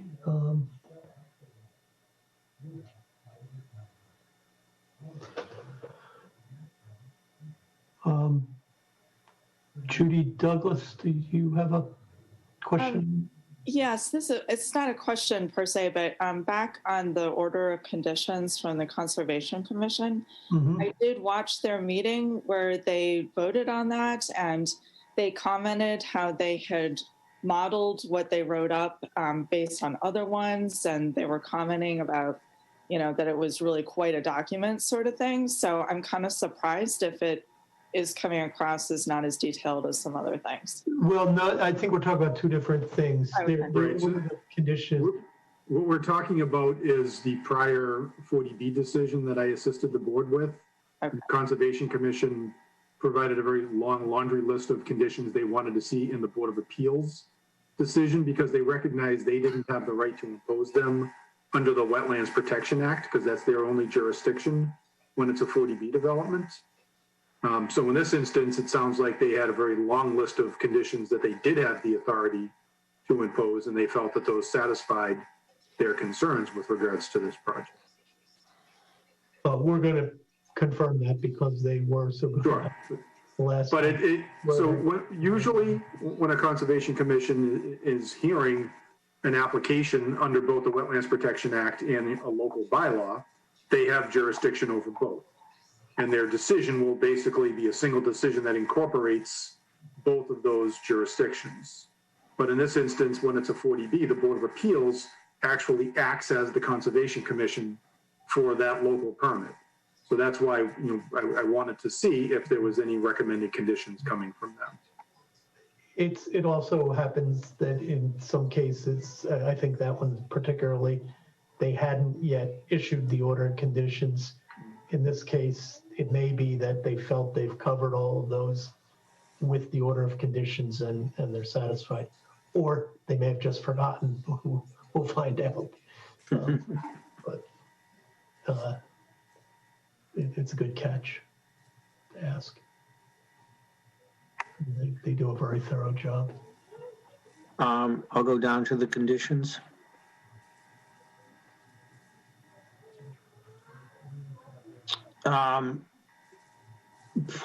So Paul, as I emailed you earlier in the day, and as I discussed with the board prior, I did amend our request for waivers to tie into the decision.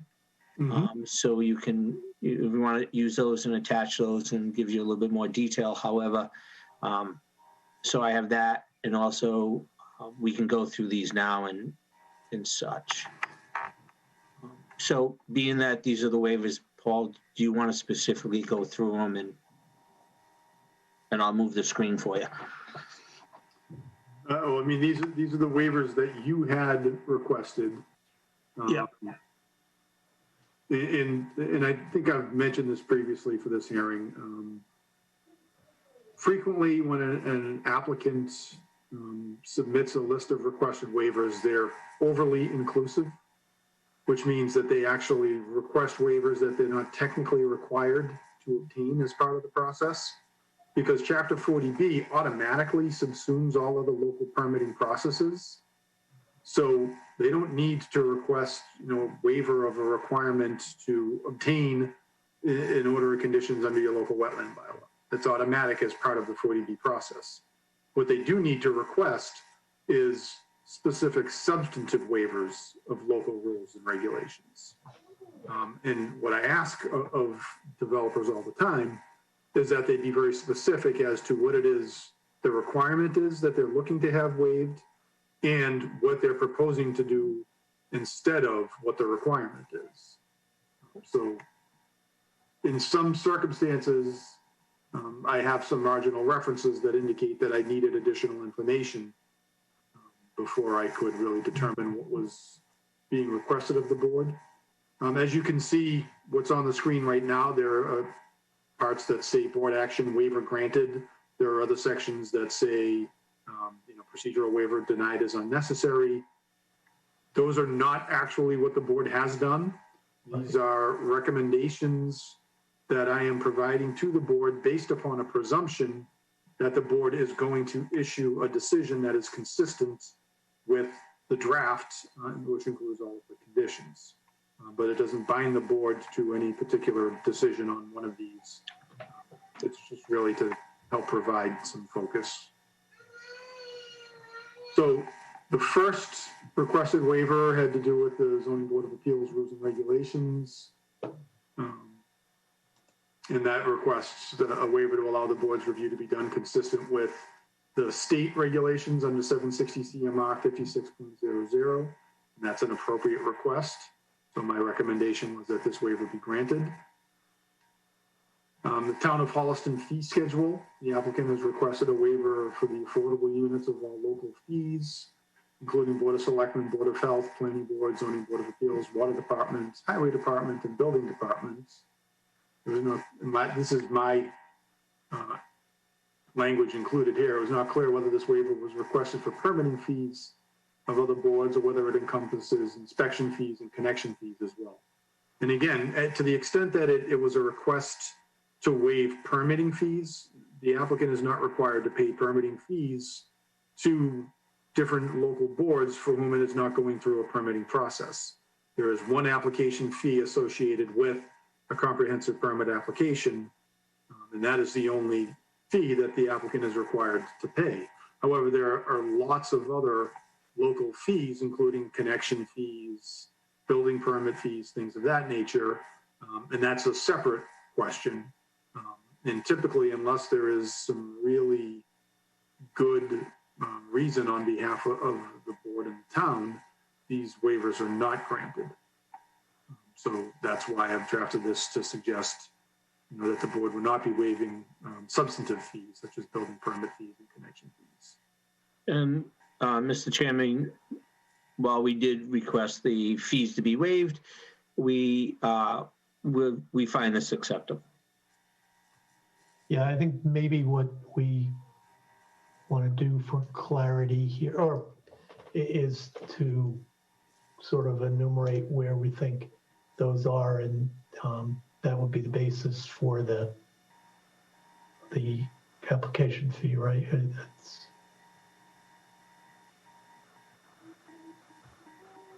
all the substantive fees that would be calculated. So you're looking for all of the different types of local substantive fees to be specified here?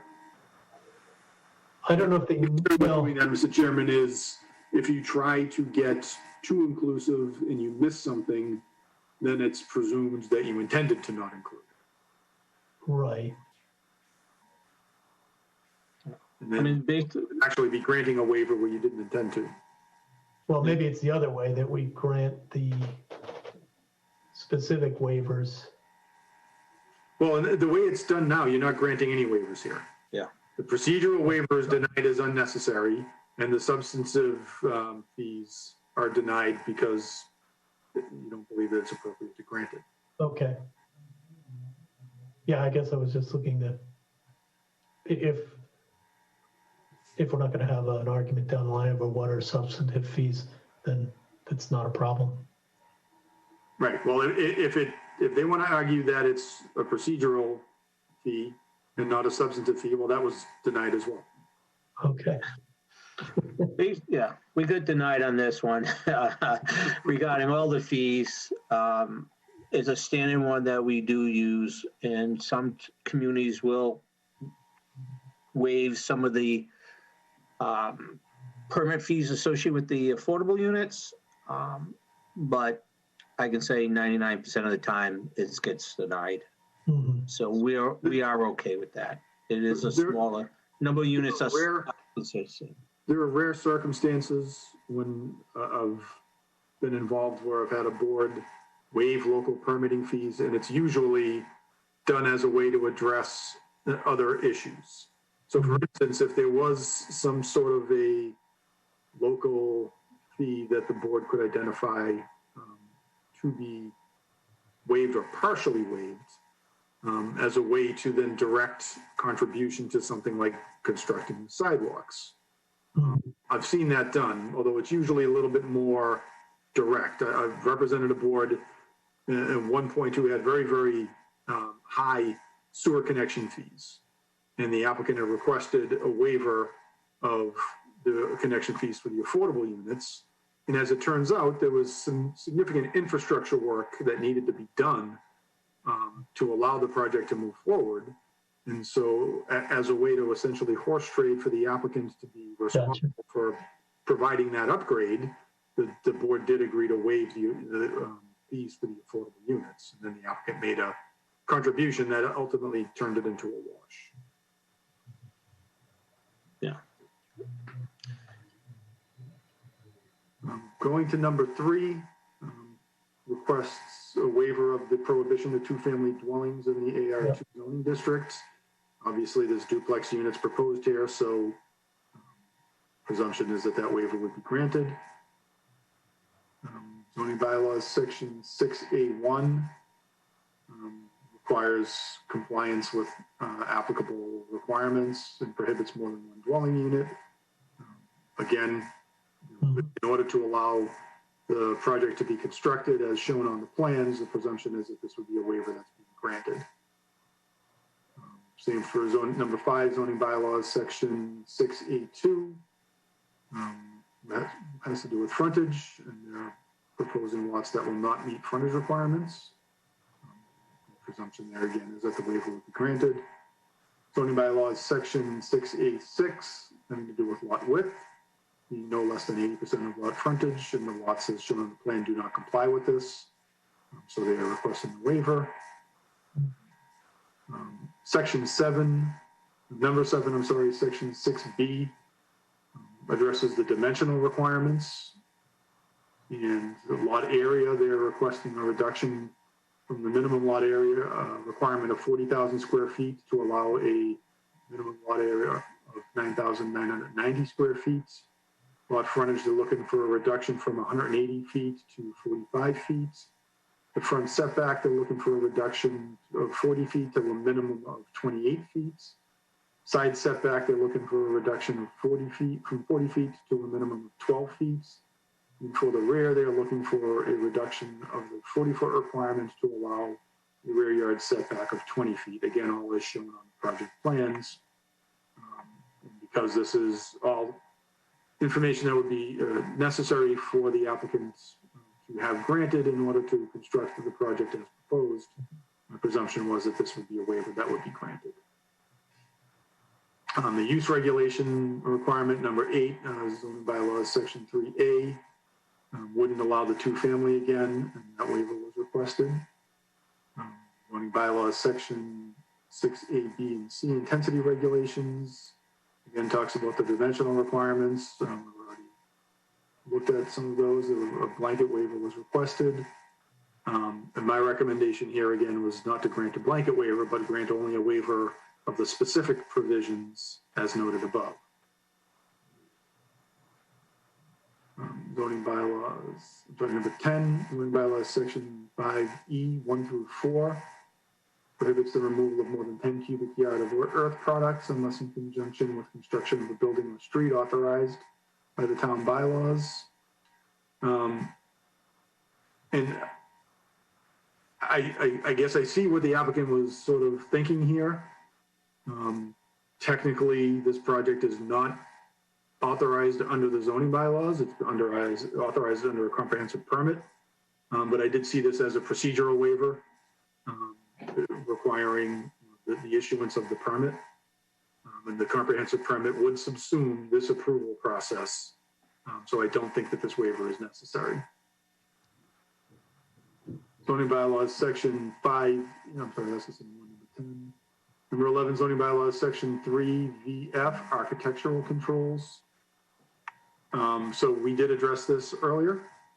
Right. So this is That's withdrawn. Dean, that you're withdrawing? Yes. Okay.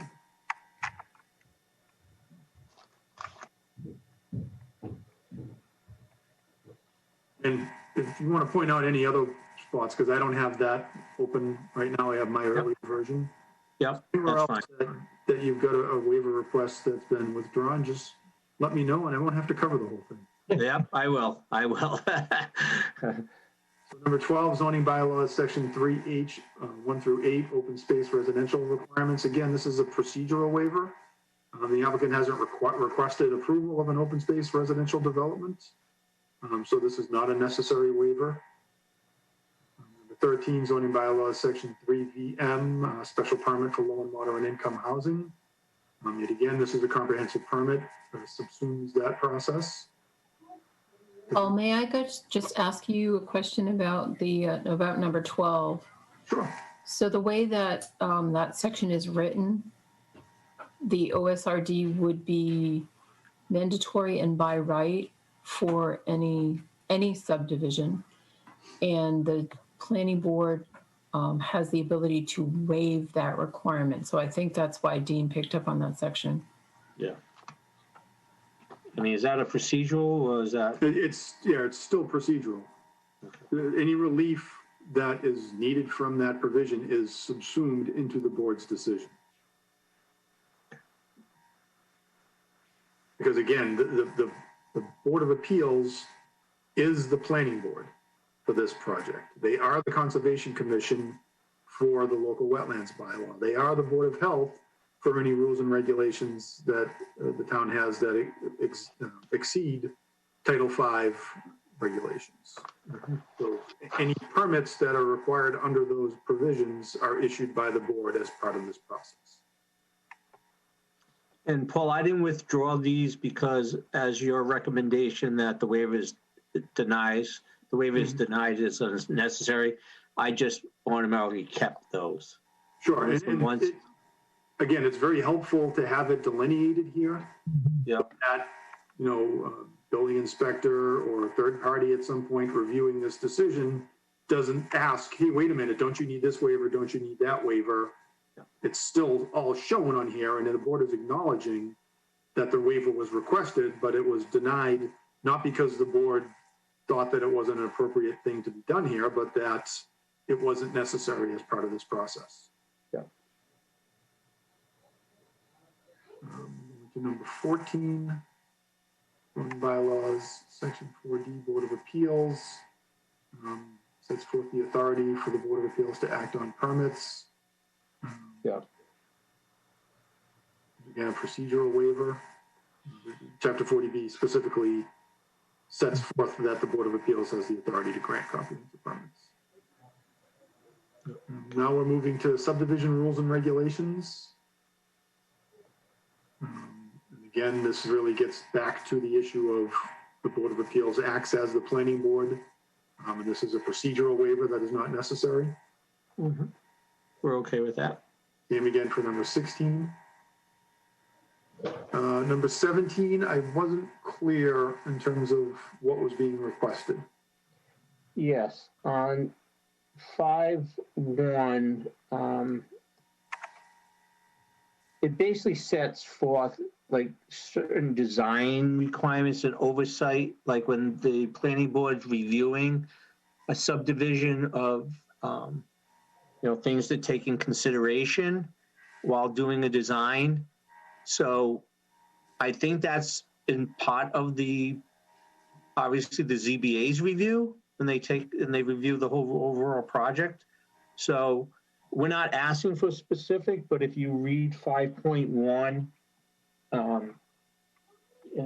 it states, give me a second. I can pull up on the screen if you prefer. I don't think we need to do that, Dean. So Yeah. not requesting any substantive waivers of any provisions that are contained herein. This is No. a procedural waiver. Yes, correct. I can modify the decision to note that. Okay, that works for us. Number 18, subdivision rules and regulations, Article 4, Section 5.2.1, location and alignment. And I wasn't clear on what the requirement was. No. Yeah, and I confirmed with Rob, the section requires a 2% the alignment, and that it's specifically for 5.2.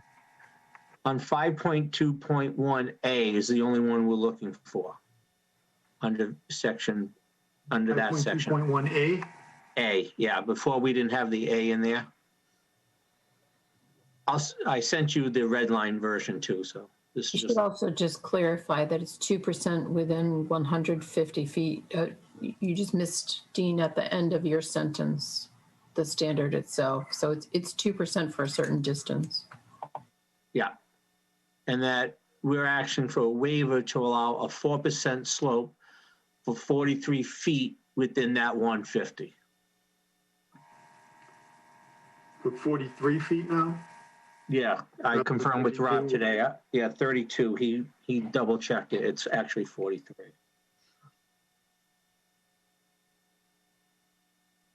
So, and I'll add over here, I'll just highlight this spot, add 150.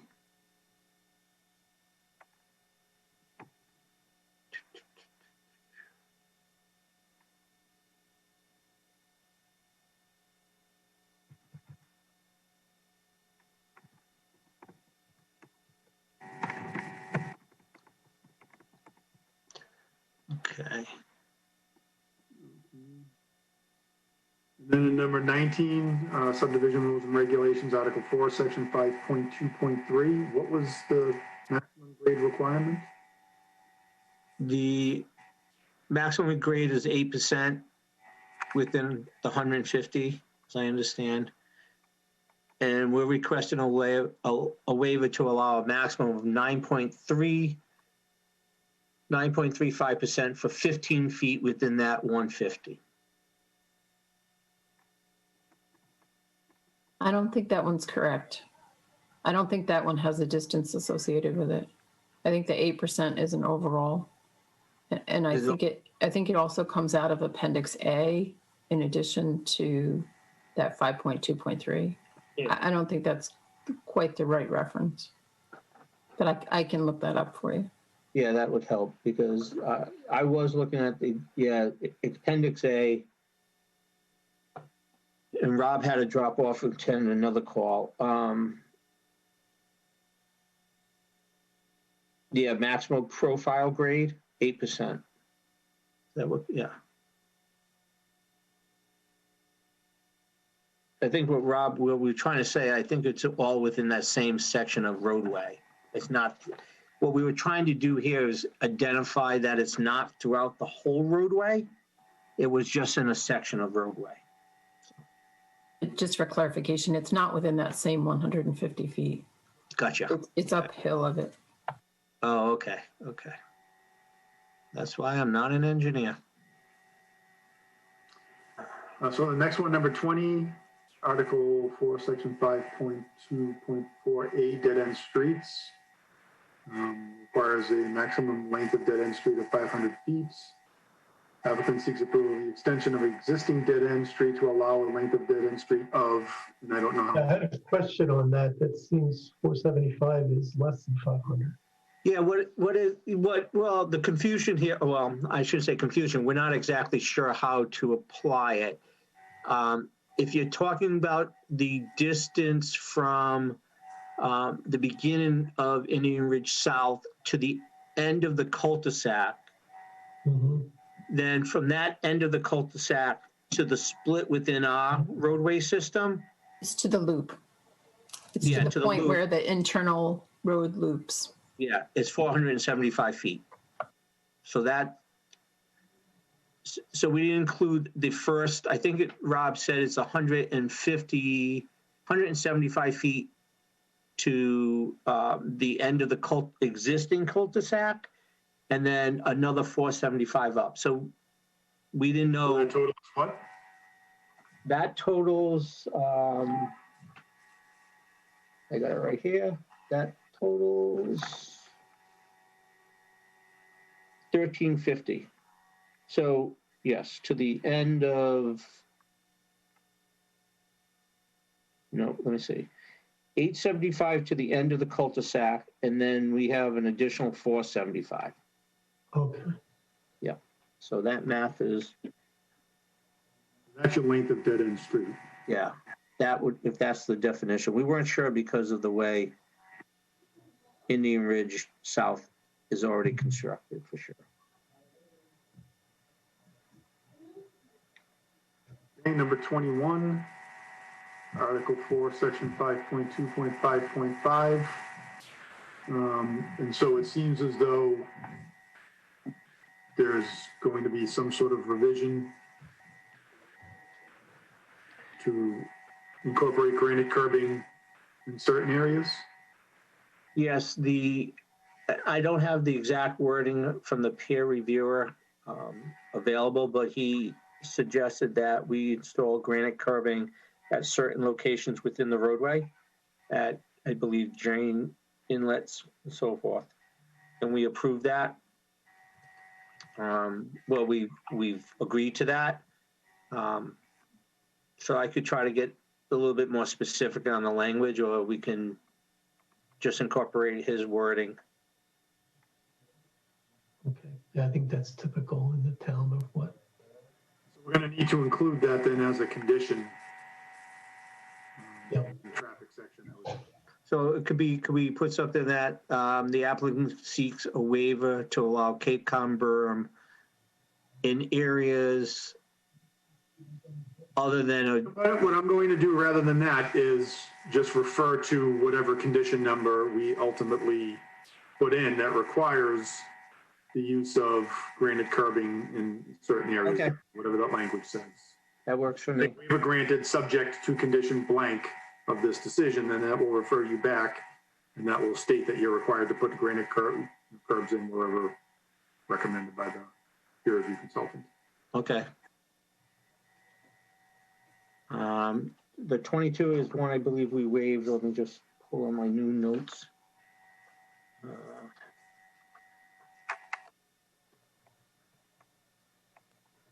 Yes, Article 5, Section 5.3, we've withdrawn our waiver.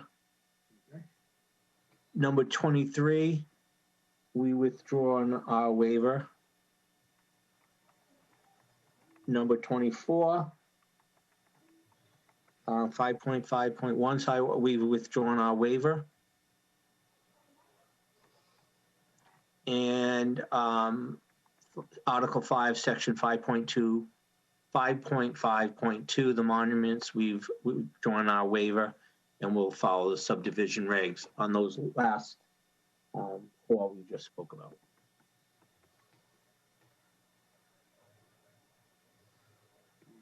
This one on the open space,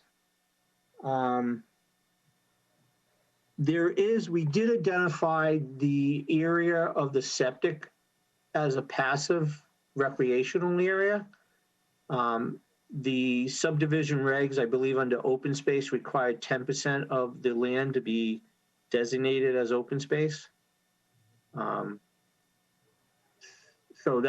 that's, if you wanted more specifics, we're stating that the passive recreation area, which is also identified as a like a dog walking area, is what we're proposing for open space. And is that 10% of the site? That's less than 10% of the site now. So that's why So we're what percent of the site would be open space? I'll have Rob get us the dimension. Okay. So we need more information on that still. Yeah. Number 27, preservation of trees, section 5.5.5.2. Yeah, this one is what we're requesting is that all trees that are in the roadway shown on the, well, where we're going to design the road, be removed. I think this regulation says that certain trees of certain size cannot be removed or needs to be reviewed by the town prior to removal. And that the roadway would need to be adjusted to try to accommodate those trees. So here we're just asking that the trees within the roadway, we haven't identified all the trees obviously on a plan, but any trees within that area be allowed to be removed for the roadway.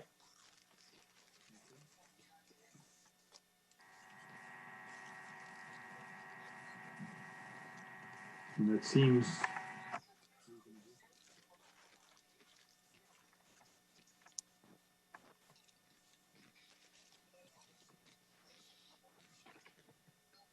number 28, again, easements. I don't know specifically what relief you're looking for there. Well, I mean, yeah, it's kind of hard because, you know, we haven't done a tree survey and the land, this roadway hasn't actually been staked out. Because it states that in the article, I mean, in the bylaw, under this section, preservation of trees, it says prior to removal of any trees over 14 inches in diameter at breast height and prior to grading, the developer shall mark all trees within the proposed right-of-way proposed for removal. The board may require that the proposed roadway be realigned to allow said trees to be preserved if the street is a scenic roadway. We don't think it's a scenic roadway. The developer may request the board to conduct a public hearing on the application to remove trees along the scenic roadway. So we're not in a scenic roadway. It's an internal roadway, and so we're asking that we get to build the road as designed, and if there's a tree over that size to be removed. I don't know how else really. I don't have any better way of wording it at this point. That's section 5.6 easements. What was that, Paul? It sounds like you're talking about section 5.5.5.2 again, preservation of trees. Yes. Okay, we've moved on to section 5.6 easements. Oh, okay. Well, God, you're moving ahead faster. Easements, like I said, that's been withdrawn. Okay. And 6.1 and 6.12 has also been withdrawn.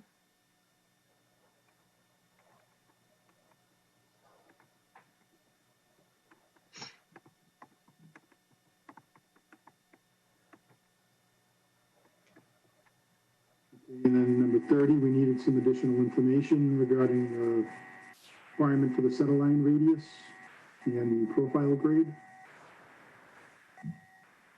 The radius was, the requirement's 100 feet. We're requesting a waiver to allow a center line radius of 75 feet. Required profile grade, what's the requirement? 8%.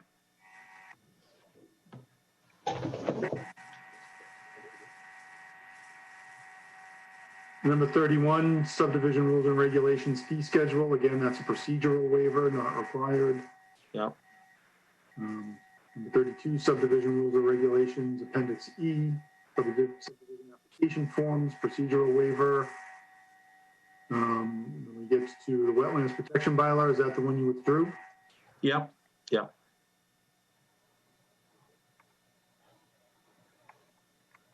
And 34, we withdrew also. May I just ask for a clarification? So the illicit discharge is regulated separately, but there also is a land disturbance and stormwater bylaw under the general town bylaw that probably should be put in this place. You were saying under the general bylaw. Yeah, it's, I think it's Article 30-ish. And it's either stormwater and land disturbance or land disturbance and stormwater. I'm just seeing if I had a hard copy of the bylaws in front of me. I don't. I think I just have one on the computer. Well, we'll look at that and we'll let you know. You think it's number 30 on the bylaws?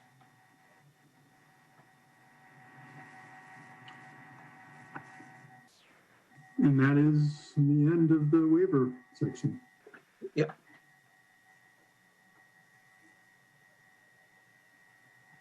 Is there any way we can go back to item 19 for, I was waiting for our chance to ask some questions about that. 19 on the waiver list? The steeper grade. Mm-hmm. So we were going through, and I'm having trouble visualizing where this is, but from the way I recall how that hill, because that Turner Road's a big hill. So is this steeper grade emptying out into the existing Indian Ridge South? So it's like a downhill run so the traffic can pick up speed as they enter the traditional Indian Ridge South section. Is there any way we can ask to have a speed bump or something put in there just to control the speed coming into what is in front to where the current abutters are? It's not near the join of the old and the new roadways. It's on the downhill side, which is about halfway around the curve of the P. That's the internal roadway. Yeah, I'm having trouble visualizing this. I don't have the plans in front of me. So is that so? It sounded like there was a certain amount of footage between the bottom of that hill and where the existing road is.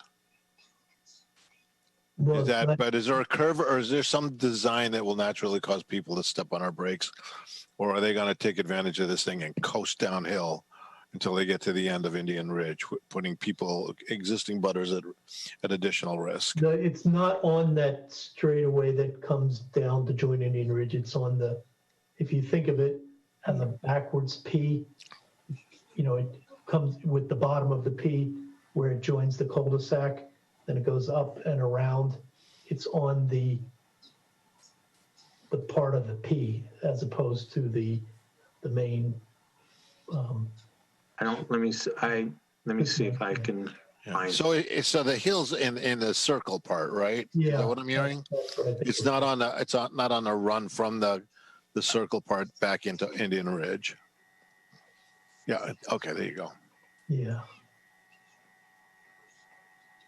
I think it's. Yeah. No. Okay. Backwards. But now I get what you were saying about backwards. Backwards P. Yeah. Maybe 4 or 5 sheets in, Dean. Okay. Let me minimize first so we. But it's in the part that forms the loop of the P. It's not down below. Yes. Okay, so then you've got that natural intersection right there where you're gonna have to slow down the turn anyway. So there'll be there's a natural design feature that causes traffic to slow down. They're not just I believe there's an internal stop sign as well. Yeah. Yeah, I believe. Yep. Okay. So where exactly is the steep waiver section, for want of a better word? Is it? Karen, can you see? I'm not that familiar with the location of that. I'm gonna guess it's right there near lot 12, 13, 14, This area. because it comes down into that curve.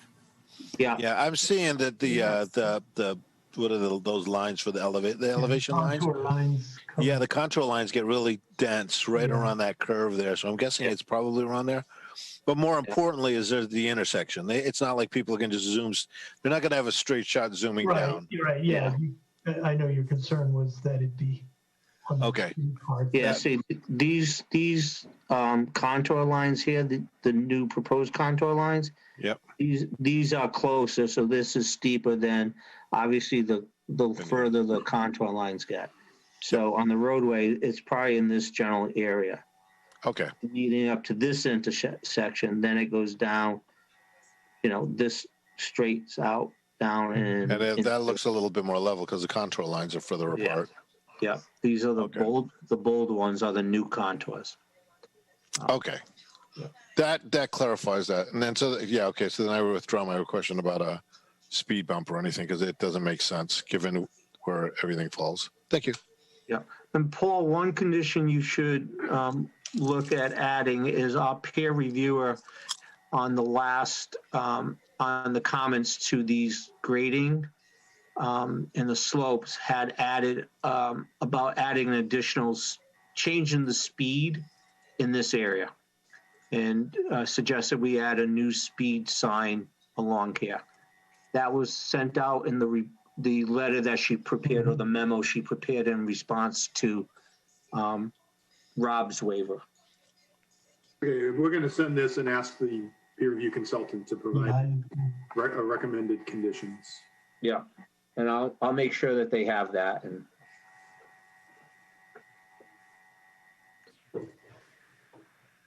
I'm going to stop sharing my screen unless. Okay, thank you. All right, thank you, Paul, for that, and Dean for going through.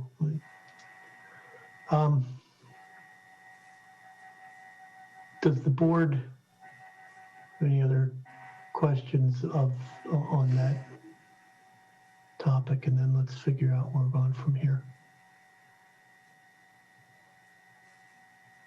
I don't have any other questions. I think we covered what I anticipated tonight. Okay, thank you. None all right. from me. Yeah, and it seems like we have some follow-up items that I've seen on checking with some of our either colleagues in other groups or peer review consultants to tighten up a couple of those conditions or get recommendations or see if there is anything that they have.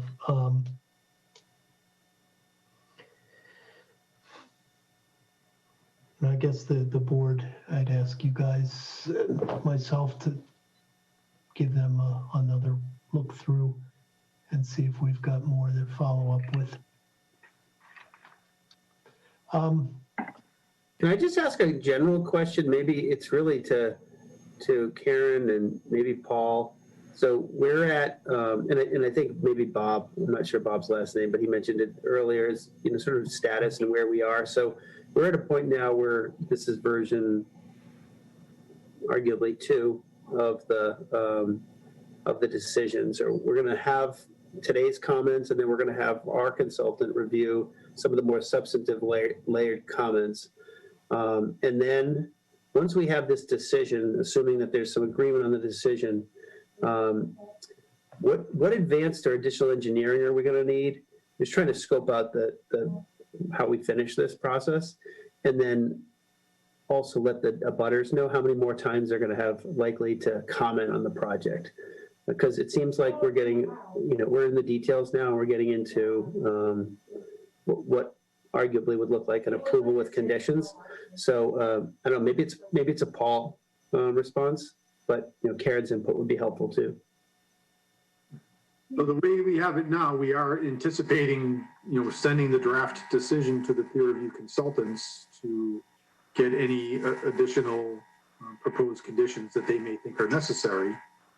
I'm not sure that there's any additional engineering required beyond that, unless the consultants, indicate there are issues of concern. So at that stage, we would be theoretically ready to close the public hearing and issue a decision as of the next hearing. Okay. I think, Jay, relative to that process too, we've taken a lot of commentary throughout. I certainly would like, now that we've sort of crafted the outline of what we think is likely to go, to give people also that opportunity to bring out anything that we haven't heard on and put their opinions to the things that have been suggested. So, you know, I think that's just a necessary part of all of this. We've heard a lot of it, but I want to make sure we hear all of it before we consider what to do. Okay. All right. Just a clarification. So we're talking about finalizing the conditions and comments and conditions for everything that's in the purview of the ZBA, but stuff like septic that's going to have to go before the health board after this process, and then say that's all still coming up afterwards, correct? Correct. Approval of the Title V remains with the Board of Health. Yep. So they will have, you know, they'll follow whatever process they generally follow for Title V reviews. Okay. And do you know if there's a public comment period for that process? I'm not sure what the Board of Health's typical process is under Title V.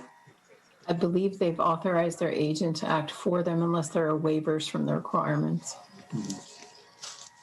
So it would be an internal review.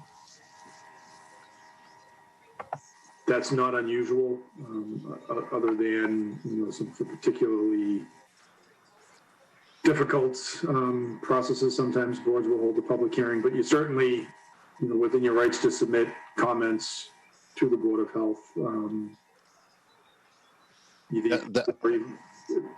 Certainly after an application is submitted, but even before, because you may not get notice that an application has been submitted. So if you have concerns with regard to that process, I think the sooner the better to get those in writing to the Board of Health.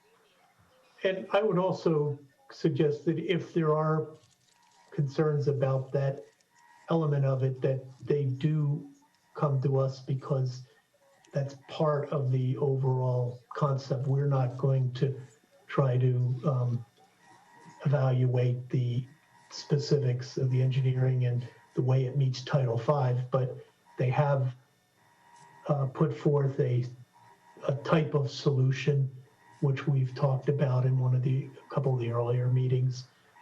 If at that level you've got issues, you should let us know as part of this.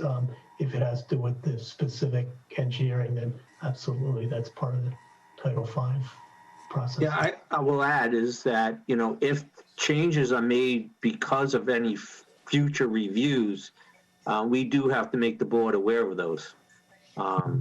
So, and if they're substantive, then you may actually have to come back for a modification. Yes. So. Yeah. So, you know, regarding the septic piece, though, we're in a little bit of a catch-22 because, you know, Dean, you guys aren't going to start to come up with details on the septic system until this happens. But if we wanted to provide comments for this process, according to Mr. Love, then we would have to have something substantive to look at to be able to comment on.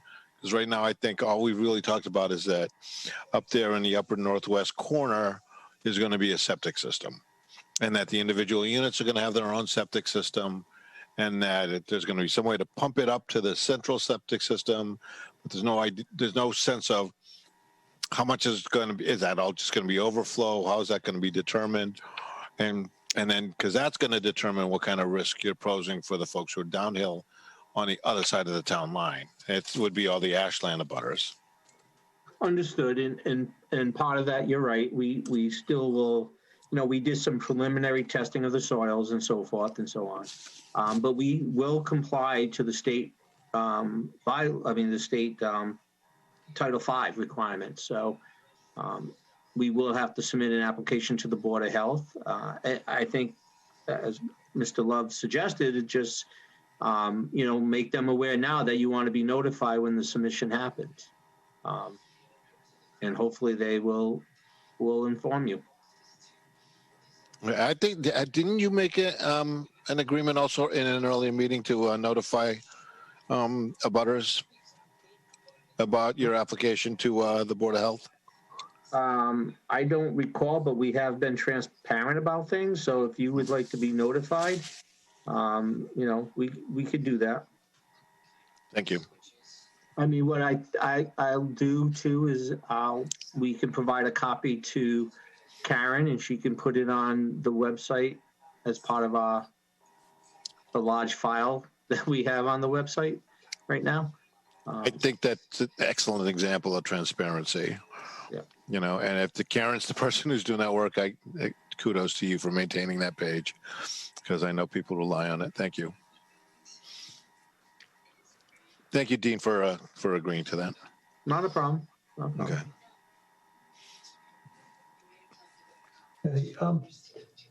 Karen, relative to the meeting we have for the 13th, I think we pushed one hearing till then, and I thought you said there was a couple more coming up, Yes. so this may not be appropriate to try to piggyback. I don't know, what do you see on our agenda that night? The ones that are pending, there is an animal rescue facility and an auto body facility, in addition to the floodplain at 45 Washington that you continued. They seem straightforward, and they're all in the industrial zone. Okay. Every time I think that is when we have the longest hearing of the year. Something I don't know, Mark and Jay, do you want to plan for a long night, the 13th, or?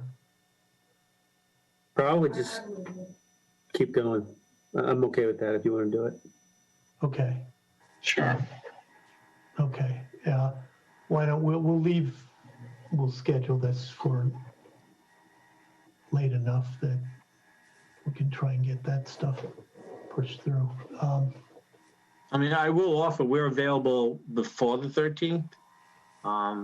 You know, if that's the only date we can, the board is available, then obviously we'll take that. I think we looked at it relative to the other one, and before then it's going to be tough between people off at the holidays and Understood. the issue of the first week of January. So I think that week was the first we saw it, unless we had an emergency kind of. Okay. So if that works for you, then why don't we continue this till that night? We'll try and work our schedule to put the timing so that it's we're reasonably accurate on that. Yeah, I mean, from our standpoint, you know, right now, you know, the conditions that you might receive from the peer reviewer, I mean, we probably know those and been, you know, we can address them obviously as we go, but, you know, we really accepted the rest of the decision as drafted to date. So, you know, it should be relatively, you know, short on the new items and then overall on the process. So that's fine. We can, thank you. We'll do the 13th. I'm going to suggest too that we take another draft based on the comments that came through tonight, still recognizing it's a draft, and put it on our site so that the townspeople have a chance to review it and ask questions of us, ideally forwarding things before the meeting if possible so that we can be prepared to deal with them. Because I think that when that's happened, we've had much more productive and efficient use of everyone's time. So let's plan to do that. If we can, I was going to say the next week, get it ready and put it up there, and then we'll follow through with the details and anything that's just be very clear that it's a draft. It's a working. That works. Okay, fantastic. So then could I ask for a motion to continue the I'll make a motion that we continue the public portion of the comprehensive permit application hearing for the Jeffrey Park project by the Indian Ridge Realty Trust till our hearing scheduled for January 13th, 2021. Second. Moved and seconded. Any discussion, guys? No. Okay, all those in favor of doing it, John, aye. Jay, Aye. Mark, Aye. thank you. So we'll be back on the 13th, and I thank you for all of the help in understanding what you're looking for and what we think we need to get there, and to everyone who has contributed both questions and thoughts on this process. Thank you. Thank you. Have a great holiday, everyone. Yeah, everybody have a great holiday. Take Yeah. care. Be safe. Okay, thank you, everybody. Thank you. Have a nice Bye. holiday, everyone. Bye. Well, we're done. We'll have to maybe be able to get together again. All right. I feel like I know half the neighborhood over there.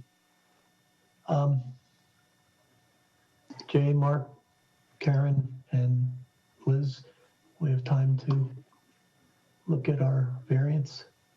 Concord Street, sure. I'm fine. Okay. Hi, Liz. Welcome back. Okay. I don't know, thoughts? I think we've got the details of it down. How does everybody feel about the concept itself? No, I am not troubled by it. Okay. I'm going to ask you to do the dimensional element of it because I don't think I followed your logic on the math, but it seemed right. And Mark shook his head, and Mark's smarter than me, so you got it. Not even close. But it seemed right. I do agree. I don't think this derogates from the intent of our bylaw. I think it positions this property really well along that street, amongst others. In fact, it's better. So I'm cool with it. Yeah, I think the hardship is uniqueness of it is not unlike some others we've seen. This is true. But it certainly doesn't derogate and is inappropriate. Well, I believe that the number would be 6.1 feet, which would mean no closer than 33.9. Why don't we say 33.5 feet, just to make To sure. the street. Yep. Yeah, since it is what it is. In this case, it's already been built, right? Or most of it had.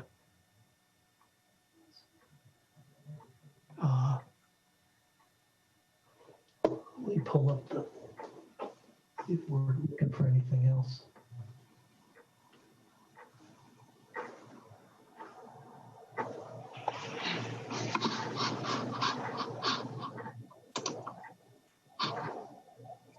Okay. So it's construction of a front porch.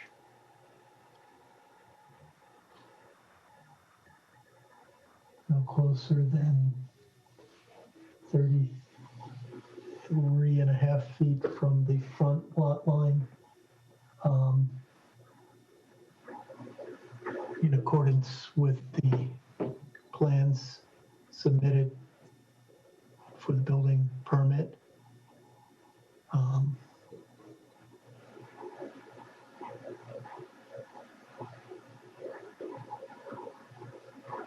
Anything else that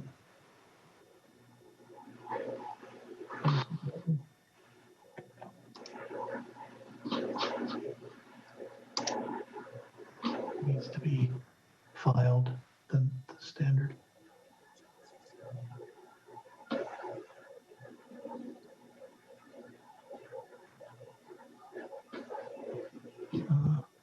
Any other conditions?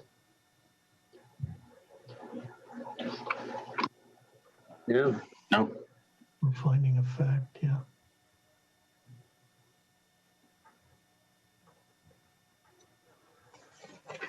Okay.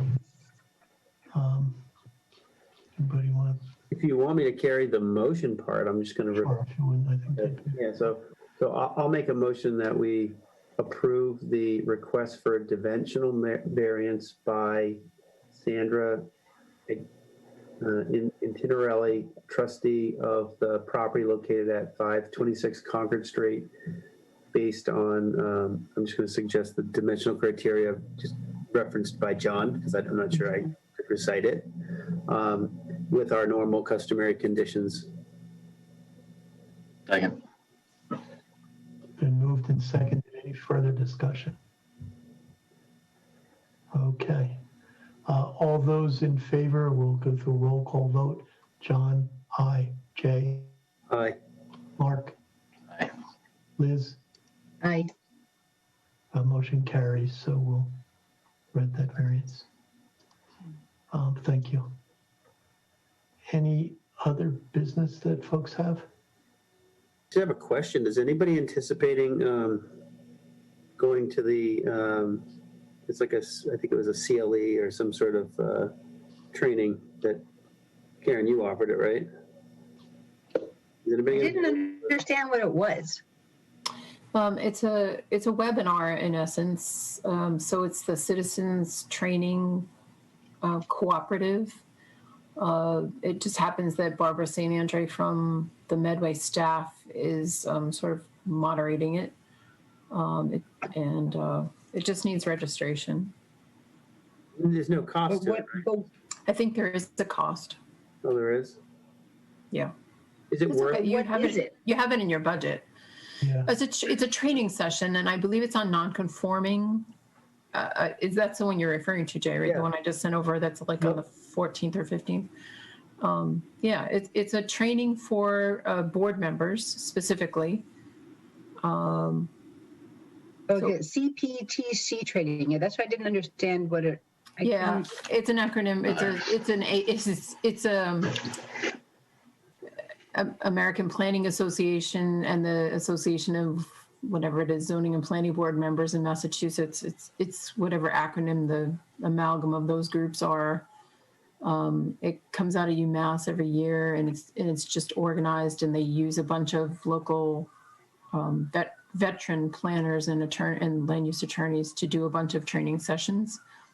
They're just okay, because the flyer attached to this impacts of e-commerce in Massachusetts. Yeah, it doesn't That's have what I anything didn't understand. Yeah, no, it doesn't have anything to do with that. I just sent it to you. Sort of. I think I had sent you the overall program for the CTPC, or I got that acronym wrong that time.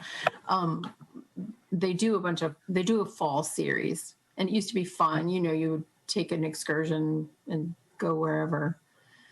Do a training on Martha's Vineyard for a day or something. They're doing it all. I did want to do a couple of these. There was one on variances and special permits, right. But I thought I just had to tell you and you would sign us up and I would go. We could do that. That's fine. I'm happy to sign myself up. I just didn't know. So this one on December 14th from 6 to 8. Oh, it was on vested rights. Oh, I see. And non-conforming uses and structures. Yeah. I was thinking, the reason I'm asking is I think I might attend this one. Yeah. Seeing that we're at our desks most of the day and it's easy to spend an extra couple hours sitting here, I would like to. So I think maybe you want me to just reply to your email or? That's fine. Yeah. Okay. Yeah. I'll let you know how it is and if it's worth it to go in the future. One of my colleagues used to present at these all the time. And he's boring, so hopefully this one won't be boring. They used to do a one day, like on a Saturday up at Holy Cross, and that was very helpful. Like a one day really intense session, They had one, I probably should have looked at the whole series sooner. The next chapter of 40B was December 1st. Yeah, that's okay. Would have been, I think, Oh, this is the one, special permits and variances, December 17th. So I could just register for it. Yep. Okay. Yep. And if you want to do the registration and just let us know, we'll do the financial part of it for you. Okay. Okay, cool. I'll prepare. All right. Yeah, they do the same. All right, everybody, have a good, well, I guess we won't see each other, so have a good holiday and see you in the new year. Yeah, I guess it will. Yes. Well, it's been a interesting year, but thank you for all of the time and effort and Yep. persistence. I kind of like the new norm. Not that I don't like seeing you guys in a room for a few hours a month, but this is very convenient. Yeah. I also like to have multiple screens with the actual applications up and all the technology that you can sit here with. Yeah. It's very helpful. I think Yeah, it is. I agree. It does work easier than trying to flip through your manual, but man, I do miss seeing everybody. Yeah. Okay. Good enough. All right, guys, I'm leaving. You gotta adjourn. We have to adjourn. Favor. I will make a motion. We close our public hearing. Second. Opposed. All those in favor, John, aye. Jay, Aye. Mark, Aye. Liz. Aye. All right, we're adjourned. Thank you very much. Karen, thanks again. Yes, thanks, Karen. Thanks, Chris. Thanks, all. Us together. Appreciate Bye. it. Good night. Night. See you guys.